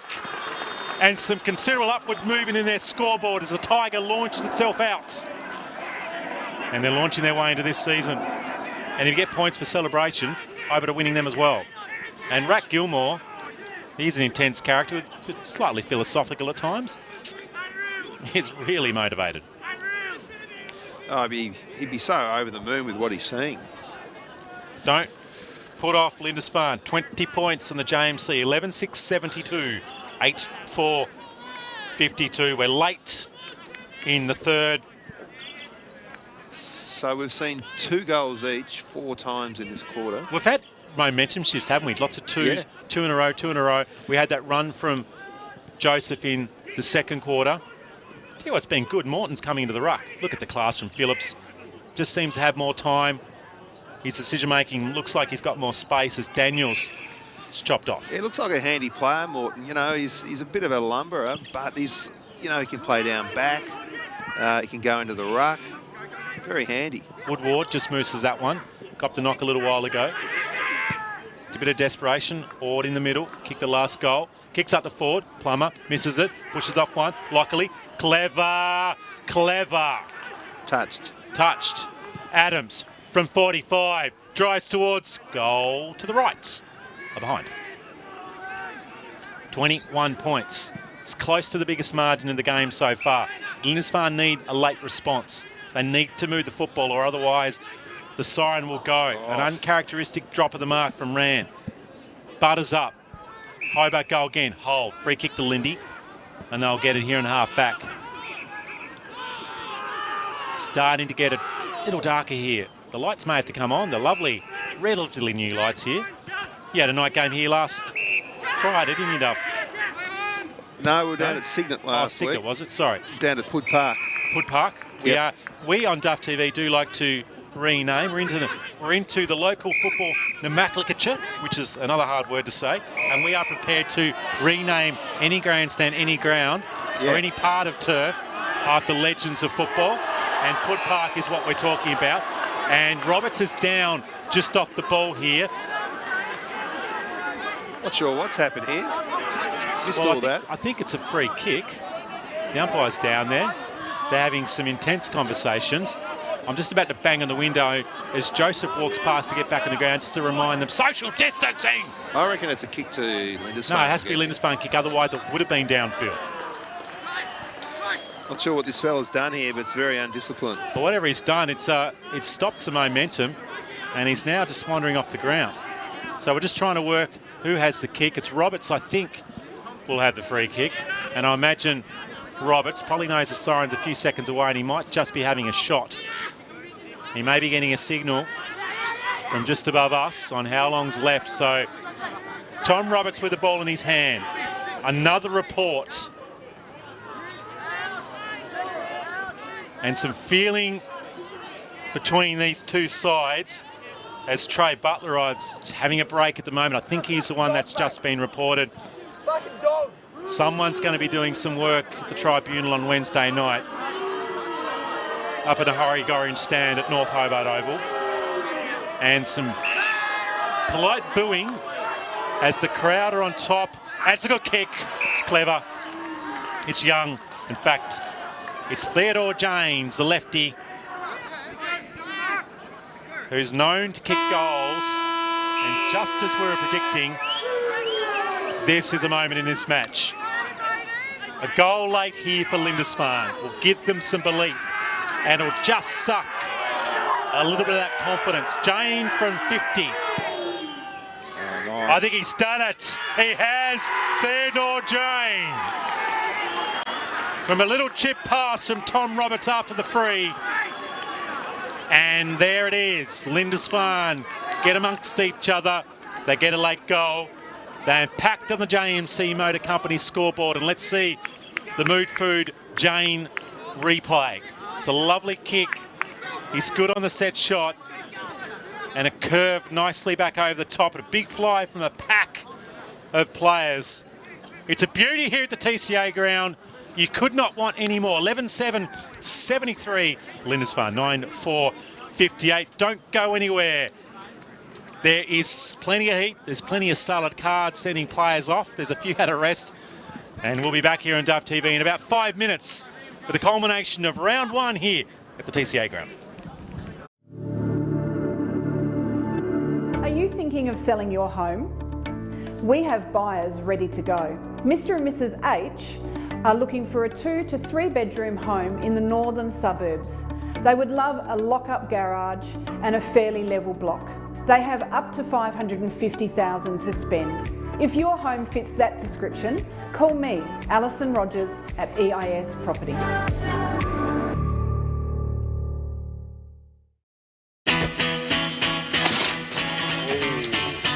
Come on, Kyle, harden up, mate.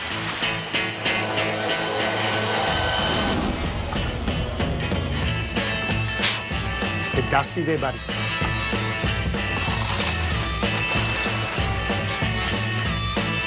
Hot down, pal.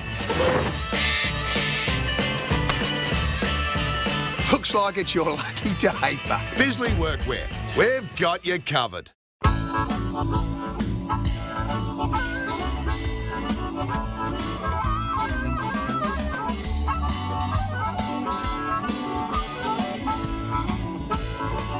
In today's world of self-service, it's nice to know that there's still a place where you can sit back and relax. Bennett's Driveway Service, now at Snug, Lerner Valley and Sandy Bay.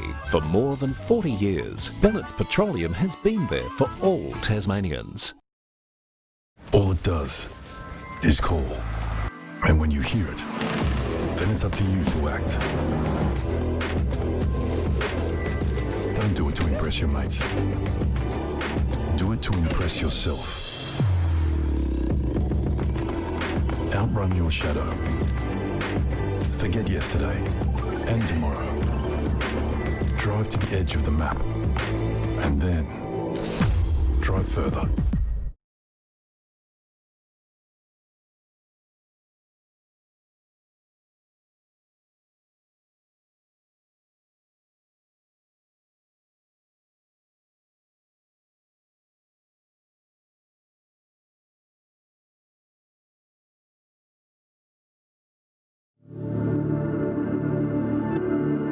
thinking of selling your home? We have buyers ready to go. Mr. and Mrs. H are looking for a 2 to 3 bedroom home in the northern suburbs. They would love a lock-up garage and a fairly level block.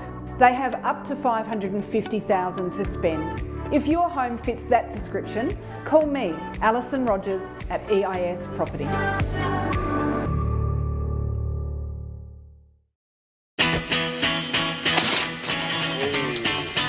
Come on, Kyle, harden up, mate.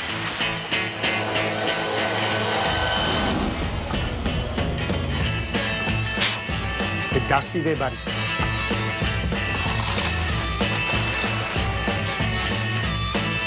Hot down, pal. Looks like it's your lucky day, but Bisley Workwear. We've got you covered.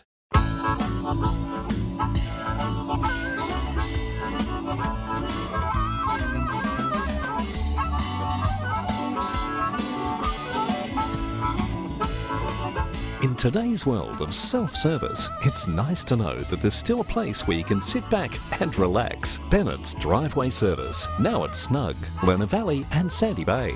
For more than 40 years, Bennett's Petroleum has been there for all Tasmanians. All it does is call. And when you hear it, then it's up to you to act. Don't do it to impress your mates. Do it to impress yourself. Outrun your shadow. Forget yesterday and tomorrow. Drive to the edge of the map. And then drive further.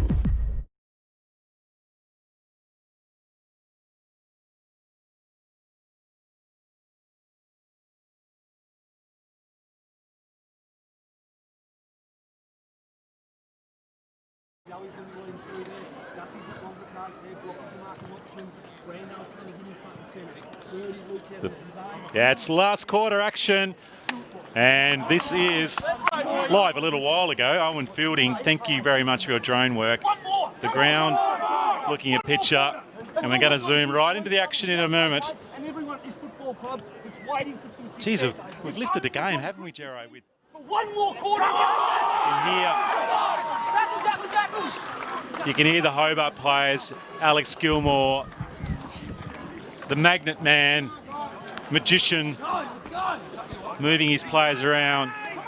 Some last minute of inspiration as we zoom into the TCA ground for the last quarter of this rip-roaring blockbuster of a match. A game that very much we weren't sure which way it was going to go and what Hobart were able to produce, and maybe even Hobart weren't sure what they could produce. It's been great footy.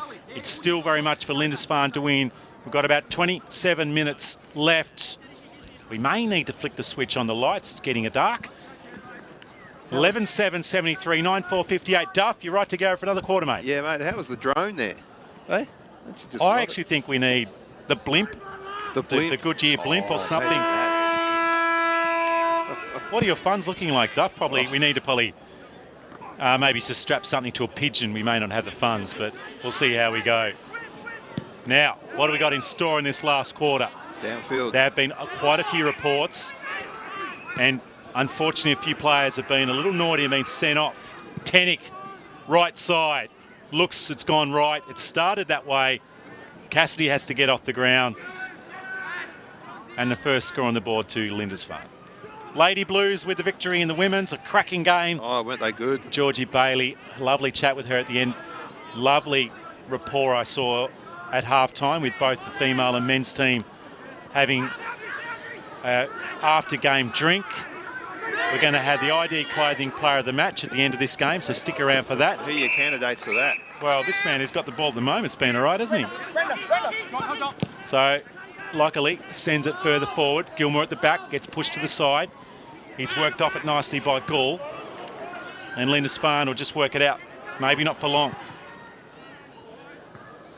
Aaron Kay was providing some pressure.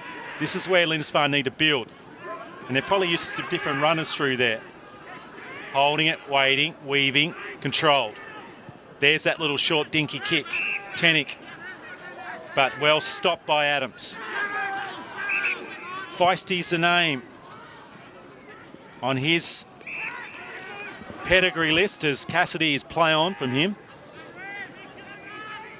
Ollie Rand goes up, can't get it. Young finds the ground, hands up to the running Baker, kicks into the half forward, and a man called Kurt in the paper has a chance to kick a goal. So if he kicks this will be 5 times in a row. We've had 2 goals in a row to each team. It has been a game of fluctuating scoring with multiple goals kicked by either teams ever since really the start, where the first 3 goals went to Lindisfarne. Probably not a noted goal kicker. Wobbles in. And I put the monkey on him and a behind. Yeah, 2-2. We had 3 and then it went, I think, 3 and then 2 and then we've had multiples from both sides. Dangerous kick that's going to have to go to Adams. Adams just misses the football. He's got some pressure on him from McPherson. Adams then has to lay the tackle because Tenick was away.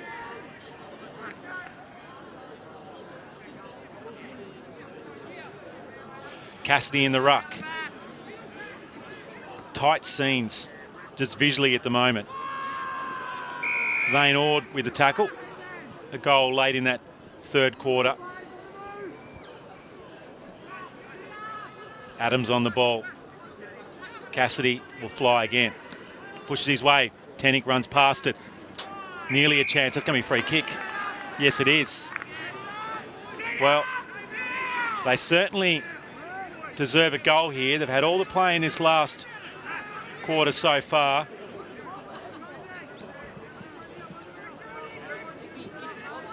And Martin now. Directly in front. Shouldn't have too much trouble. Well, he has had some trouble. He missed. So 2 opportunities have gone begging for Lindisfarne. Hobart have been so good at soaking up the pressure and then responding. Adams, once again, is the person they're trying to pick out. A long lead from Joseph. Stopped. He has to probably keep running. Now he's going to fly. Lindisfarne free kick for a little push out here. So they're keeping in here. Lindisfarne, it's been good from them. They need to score. Edmondson launches it high. Cassidy's got 3 to beat. He's not going to beat 3. Adams got 1 to beat. Handball's over. Finds Plummer. Adams again. Up towards half forward. Joseph jumps up high. Great mark from him. Such a good set of hands and such a good vertical leap. He's dropping the ball. Plummer now. Driving kick. Gilmore hasn't quite had his best hands today. Missed a few opportunities, but still been useful.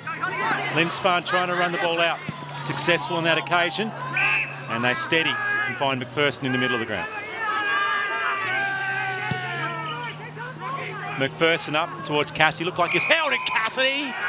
Contested marks are awesome. He's got Tom Roberts further afield. He decides to hold. Now he's got another lead. Jumping is Tom. Tom can't get it. Goes to ground. Will probably have a ball up. He's got good hands, Cassidy, hasn't he? 1 grabbers. Yeah, I mean, it's dime a dozen, aren't they? He's been doing it for a long time. Those sort of players are really dime a dozen. You know, the 1 grabbers. They're just, it's such a hard, and with the modern game changing with so much possession game and so much congestion, those players often, and we're seeing a triple team, aren't they? He's got 3 players to beat so often, Cassidy. Nearly a contest with Adam, deciding just to keep the player safe. The little left foot to Tenick. Tenick couldn't mark it. Tries to tap it back out. The Baker initially kicked it to him. Morton on his knees. Kay swings, handballs. Looked for Phillips. Couldn't get it. High here, Phillips. I reckon he's given away a free kick. And Matt Phillips on the opposition team. No, in fact, it's not Matt Phillips. It's an extra number up, Dane Bailey. New recruit for the year. Tell you what, Adams has been good in this back half. He's really come into the game, especially since half-time. So, sideways. Holding it for now. They haven't gone past halfway for about 4 or 5 minutes here with any authority, Hobart. And they're going to go the old-fashioned up the line, looking for Joseph at the back. He'll be happy with an out of bounds, I reckon, and a bit of cramp. Yeah, maybe a few other players too that might have a little bit of cramp. Surely Joseph's effort in the second quarter is got to be BAG. You're not trying to influence, are you, Duff? Oh, come on. Set it up for Hobart. Yeah. Certainly been important. Polanowski in the ruck. Kicks it up. Evans, round one. He's going to have to get a boot onto it because he's about to be tackled.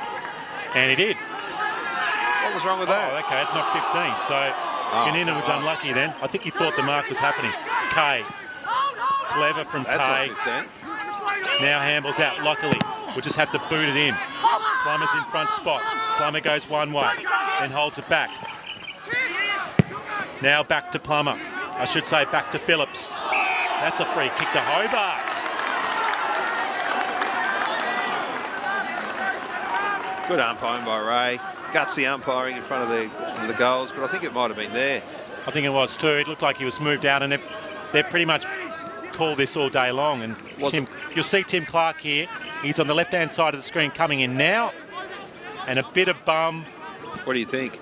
Was it within 5 yeah, metres? Well, I think what I can say is that the umpires have pulled it up about 4 times today. And each time I've seen it, the umpires have blown a whistle, and I reckon they're spot on. We want to see people fly for the mark, Duff, and not be nudged out at the last minute, even though it might seem frustrating for the opposition team. That's massive. Tim Clark. Jeez, he's got some friends in the grandstand. He's got some friends on the field as well. Would that be his girlfriend up there or his mum? What do you reckon? Or was it just a couple of mates? I think it's a natural thing if you're a Tiger and you kick a goal towards this southern end of the ground, as we see on the Midfield replay, you naturally get pulled by gravity, by the Tiger in you, to celebrate with earnest towards the people on the hill. And he did it. And they're rugged up as it's starting to cool down a little. The ground's in great nick. It's probably done and enjoyed a bit of time off from football. And some run. Your man. Ganinin to Cripps. Oh, goes past Clark. Still on though. Now it's Bird. Bird again. Didn't handball it. Should be holding the football, or incorrect disposal. And Lindisfarne 3 goals in adrift at the moment. Can they work it back? They need to move that JMC scoreboard on a little bit. Can McPherson find some run? He kicks it up to half forward. Spinning out is Smith. Still a chance for Cassidy, the captain coach. Oh, does it. He's third. What a player. And we'll see the class of this finish. And with intensive celebrations from the other end, a bit of a laid-back theme from the two Blues. The Midfield replay, we'll see Cassidy coming from the side. Pick up this one. It was a neat little handle from Tenick. Look at the movement of Cassidy. And the finish on the run was scrumptious. 2 goals, Duff. Anybody's game still. Plenty of time. 10 minutes gone. Let's see what Hobart's capable of. Blaisley blazing through the middle. Left foot. It's okay to Roberts. Daniels, brilliant. Great highlight there. Brock Daniels has been excellent today. And another one with a floppy salad who's got a bit of tape to ensure it doesn't get out of control. And at the very last minute, Tom Roberts, who's been fairly quiet for his standards, but he loves these moments. He'll love to get on the end of this one. Adams is in deep in defence. And it just eludes Liam Smith. So a bit of a change here. Ganinen's gone half back. I like that move. Get a bit of run off half back. They need one more goal, Hobart. And it might be their game. As the player's on his backside here, it's Adams. And I wonder if he's going to get a free kick. He is. We just saw him sprawled out on his face like a kiddie slipping over on a banana peel going into kindergarten, and he got the free kick. Far side of the ground. Cripps. Hobart build again off half back. Just a bit long for Tim Clark. And the ever reliable ruckman, Polanowski, with the footy. Chips to the middle. It's going to be a hold here. Little hands in the back. You got it too, didn't you, Dove? Yeah. So Hobart free kick. Phillips. Now that's holding the footy. Sometimes Phillips has too much time and you can see him going, what am I doing? What am I doing? Dane Bailey. Tannick. Dane Bailey's been good in his first game for Lindisfarne. And trying to find an avenue in towards goal. They're going to go to the left forward pocket. They're going to try and get a floating Cassidy. No. Daniel's off half back now. Now Roberts comes chasing. He just got his kick away. And once again, poor old Tim Clark, he gets a kick which went over the top of his head. Tannick, low down, close to the turf. Releases a handball. Roberts, we mentioned, don't leave him alone. And they're saying it's a touch. And the umpire is doing the right thing in calling it a ball up because Roberts would not have known that was a touch ball. Benefit to him. We've got a throw in here. Nearly 14 minutes gone. Cassidy wins it out. Cassidy might be caught. Cassidy gets off one. Couldn't get off the second tackle. And he didn't have a chance to dispose of it, says the umpire. I think that's Gannon on the ground. He's going, come on. We want that free kick. We deserve it. You're not going to get it, though. Fair call from the umpire. So it's just slowed down as the short pre-season these players have had to contend with. There's a run from Gannon off half back. Tries to find Joseph amongst two blues. Amongst two blues. Run now. Tannick over the back of him. Look out. Look out. The villain was coming. And Joseph Young was pulled to the ground. And you could just see it, couldn't you? You're hot, you're hot. They didn't call it. Oh. Oops. And maybe he was that tired from the run. He started cramping up, and Cassidy is coming to tell him all about this mistake. So here's the initial tackle, holding the football. He told him, did. And then the kick by Ord. And he got a tap. Maybe he got too many congratulations. He looked indecisive. But Oliver ran now. Right spot, right then. Can he be right for Lindisfarne? It looks like it's coming back. It has come back, and Lindisfarne are back. Wow. We've got the close one. Oh. Gee. And just feel, unless something can turn the other way. You said it, Duff. Lindisfarne can still win it. They definitely can. You cannot write off this wonderful football club from the eastern shore of Hobart. And they're showing their skill, their determination, and a little bit of class, and maybe on that occasion some indecisiveness from Ord. And Adams in the middle. Good move. He'll provide some run. Tackled around the knees. Ord over the top of him. They've been good in the back half this quarter, Lindisfarne. Just some movements as Baker turned one way, then went back on his left. Tannick. Great defensive work. That was not a free kick. And they'll all have a breather. Hey, Peachy, Baker's better on his left than his right. Yeah, he feels like he's going to kick with both feet sometimes at the same time. But at the last minute, one of them pings out. Like he's got a big flipper on. Oh, I do like him, though. I've been a fan of his for years. He's played at a higher level, and he's been successful there. Polanowski in front. Blaisley with the fist. A secondary fist. Josh Young's been good in the last 15 minutes. Cassidy trying to work to front position. He has Angus Evans on him. He's given away a free kick. It's been a good battle, hasn't it? I mean, Evans necessarily playing right on him, but he's been close to him for a lot of the game, and I say he's held his own. High kick. Kobe Phillips in the right spot, and no hesitation to jump high and mark that one. And he's got it on half back, so they're probably on the defensive side here, Hobart. I wonder if they're playing the right side of the ground or the correct side. Morton, he got held. Umpires have been on this all day. So Morton now, no player to kick to at the moment. He might just want to hold, wait for a short lead. He gets one from Joseph. He's now going to get a secondary. Gilmore to beat 3. At the back of the pack, it's going to be a goal. No, it's not. Cripps running in to the goal mouth. Missed to the right. Just about would have maybe won the game. I don't know. I reckon there's 10 minutes left off. Yeah. In longish quarters.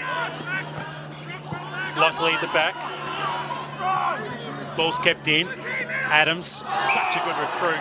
Jeez, he's been good. He's a good player. It's the old clinches, isn't it? The cliche clinches. He's been good in all of them. Yeah, had a quiet start.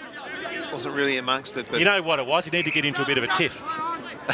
then get some lettuce, get sent off, and he's come back on. And he's about 50% better. It's fired him up. Over the head of Phillips. Hutchison's been good in the half back in this last 15 minutes as well. Kay kicked it off his shin. Phillips again. Throws that one out. Joseph. Plummer. Baker. That might be desperate stuff. Handballs out. Phillips in the pocket. Chips. Golfing style. Nearly marked by Gilmore. Still an opportunity for Cripps. Still an opportunity for Hobart. The snap on goal. It's over the top. Gilmore. Points to the ground. Says I'm kicking it from here. Great defensive work. And Hobart have been desperate to get it in there to keep it in. And Gilmore to stretch it out again. Is that his first? Second. Second. They've got another kick. Have they? I don't know. I just saw, no, I don't think so. They may have a kick in the middle of the ground. He's blowing the whistle. No, I think they've got a kick in the middle of the ground. This could be a significant turnaround. So a goal, and now a free kick to Hobart, we think. There's the Midfield replay and the Gilmore mark and the Gilmore goal. I don't understand that. Well, maybe it was a free kick after the goal. No, something happened after the goal or a chirp. Anyway, they're going to go wide to get back to the action. Howe has luckily got that from behind. He's going to get it back again.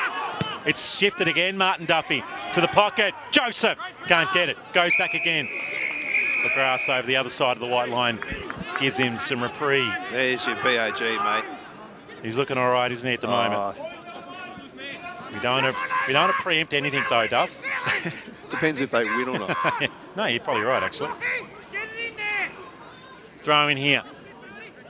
Morton in the ruck. Well, now he got the hands there. Bashed into the ground was Theodore James. And on these occasions throughout this match, there's been a little bit of feeling coming up out of these pack situations. The umpire quickly getting it into play. They'll need to kick 3 goals here. Tackle late.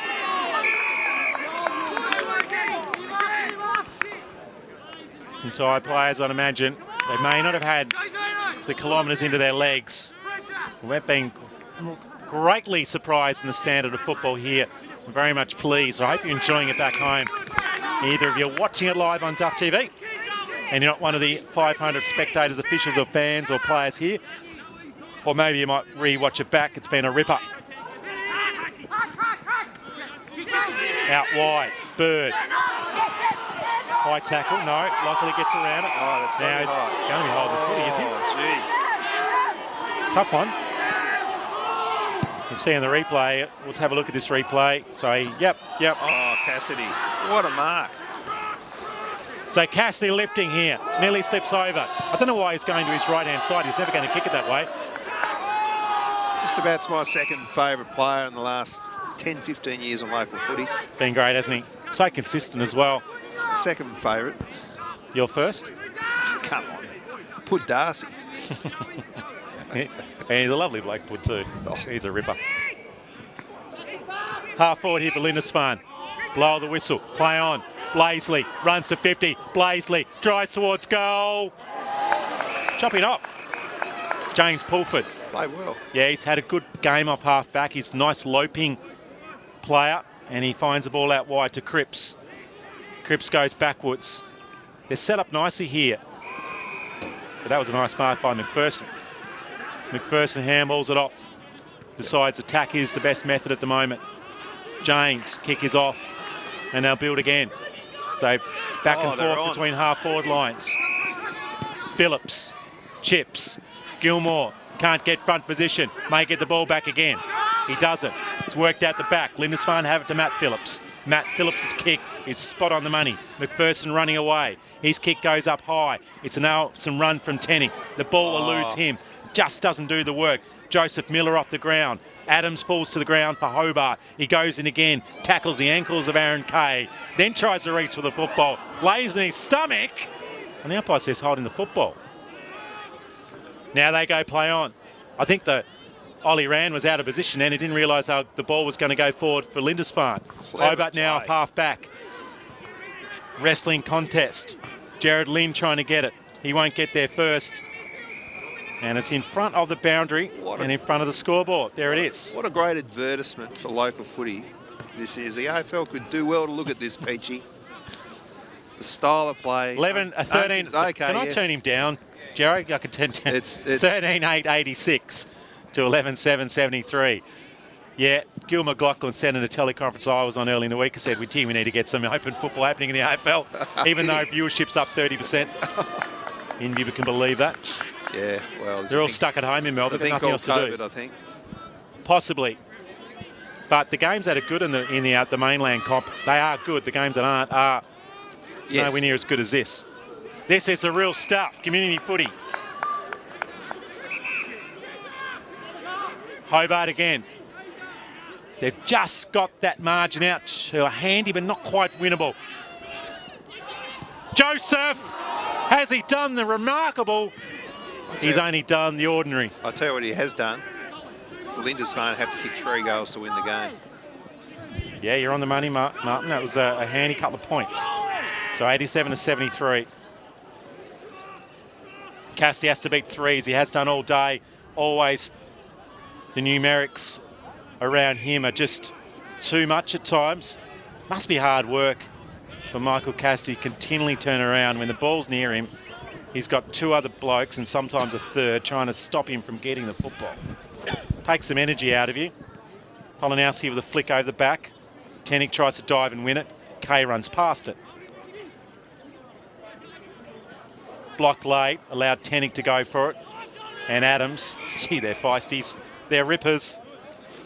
You love them in your club. And I think they might need to help each other up. I don't think you're allowed ice baths anymore with COVID rules, but maybe a trip in the Derwent on the way home for some of these lads. Blaisley knocks his own teammate out of the way. He's had a bit of time off, Blaisley, so he's probably got a bit more energy because the umpire said, you've been a naughty boy, you need to spend some time on the sideline for 15 minutes. But he's been good in his second half. Over the top. Smothered.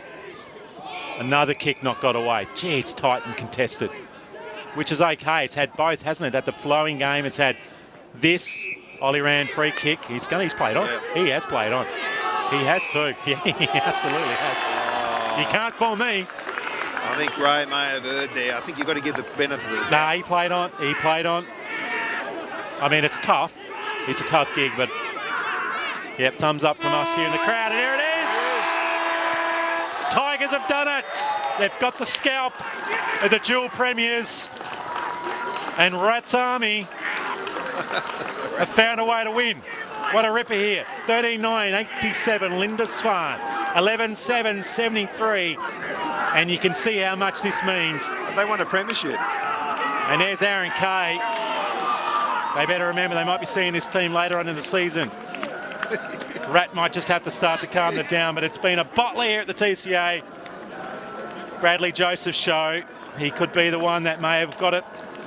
We might find out soon. Martin Duffy quickly to the scoreboard. 87-73 in the Jackson Motor Company scoreboard. It's the Hobart Tigers.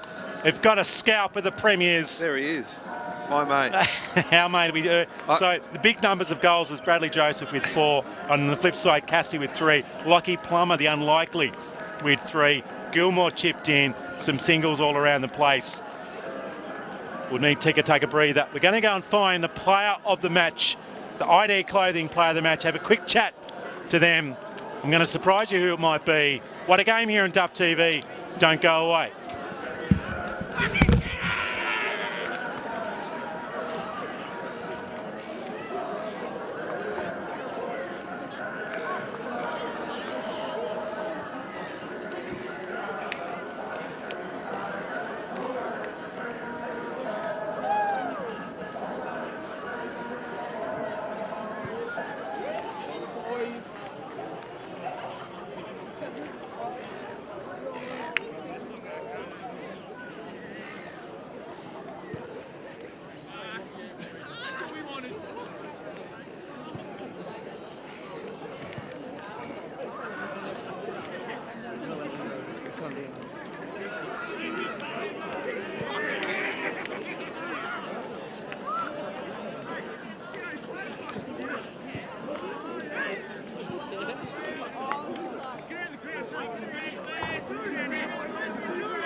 The beauty. Nice mark down here in the pocket too.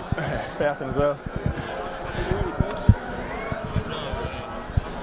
At Bradley Joseph, ID Clothing Player of the Match. Brad, well done, mate. Here's your hat. ID Clothing Player of the Match. Pop it on your head, mate. Wonderful sponsor from the Southern Football League. Now, Brad, you know this group well. A lot of Richmond guys here, including Alex. What's it been like for the Hobart Football Club this year? Oh, mate, it's been unreal. The boys are such a good bunch of blokes. The club's been pretty starved to success, so it's just good to get a win. And they seemed like the emotion was massive. We could feel it. We saw it at the end of the game. Is that something that's been building with Rat coming in? Yeah, so when we first got here, the boys were a pretty quiet bunch. We sort of drummed it into them to sort of get the voice going. It just creates energy, which I thought we showed today, which is good. Watching the game, do you think that the Richmond game plan has been brought now to Hobart? It certainly looked like that from the commentary box. Yeah, definitely, yeah. And what's the pre-season been like, mate? Have you got enough Ks in the legs? Oh, she's been pretty long. Now, I'm just concerned your biceps, mate. There were some fair celebrations for you on a couple of occasions. Well done today. Let's hope it's a cracking season for Hobart. Bradley Joseph, ID, player of the match here in the SFL. Thanks, mate. Cheers. Awesome.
So we're going to give this one to Plummer.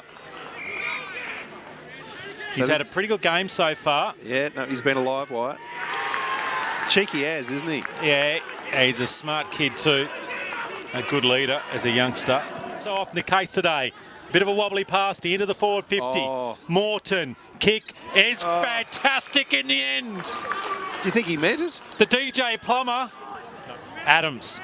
Well, this is going to be a Roberts goal if he could just turn around. He's marked it just in the nick of time, right on the boundary line. It's going to quickly chip over the top. It's brilliant. Terrific work.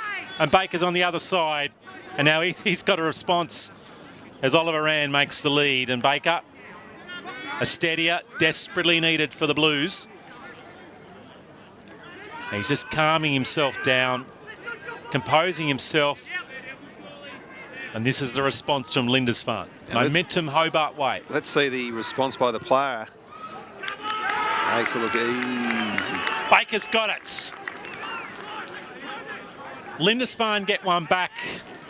And so Oliver Rand, 55 metres out. It's a booming kick. It's going to go close. Is it touch? No, it's not. The Blues have got two. They're back.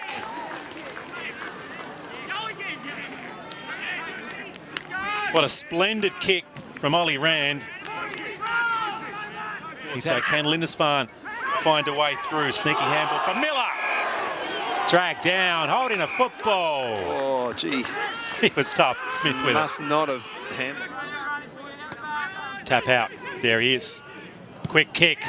Young's responded. And so have Lindisfarne. What a shootout. It's a beauty.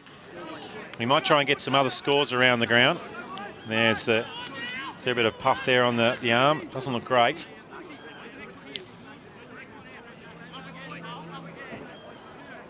So at a high-scoring, physical and entertaining game of football.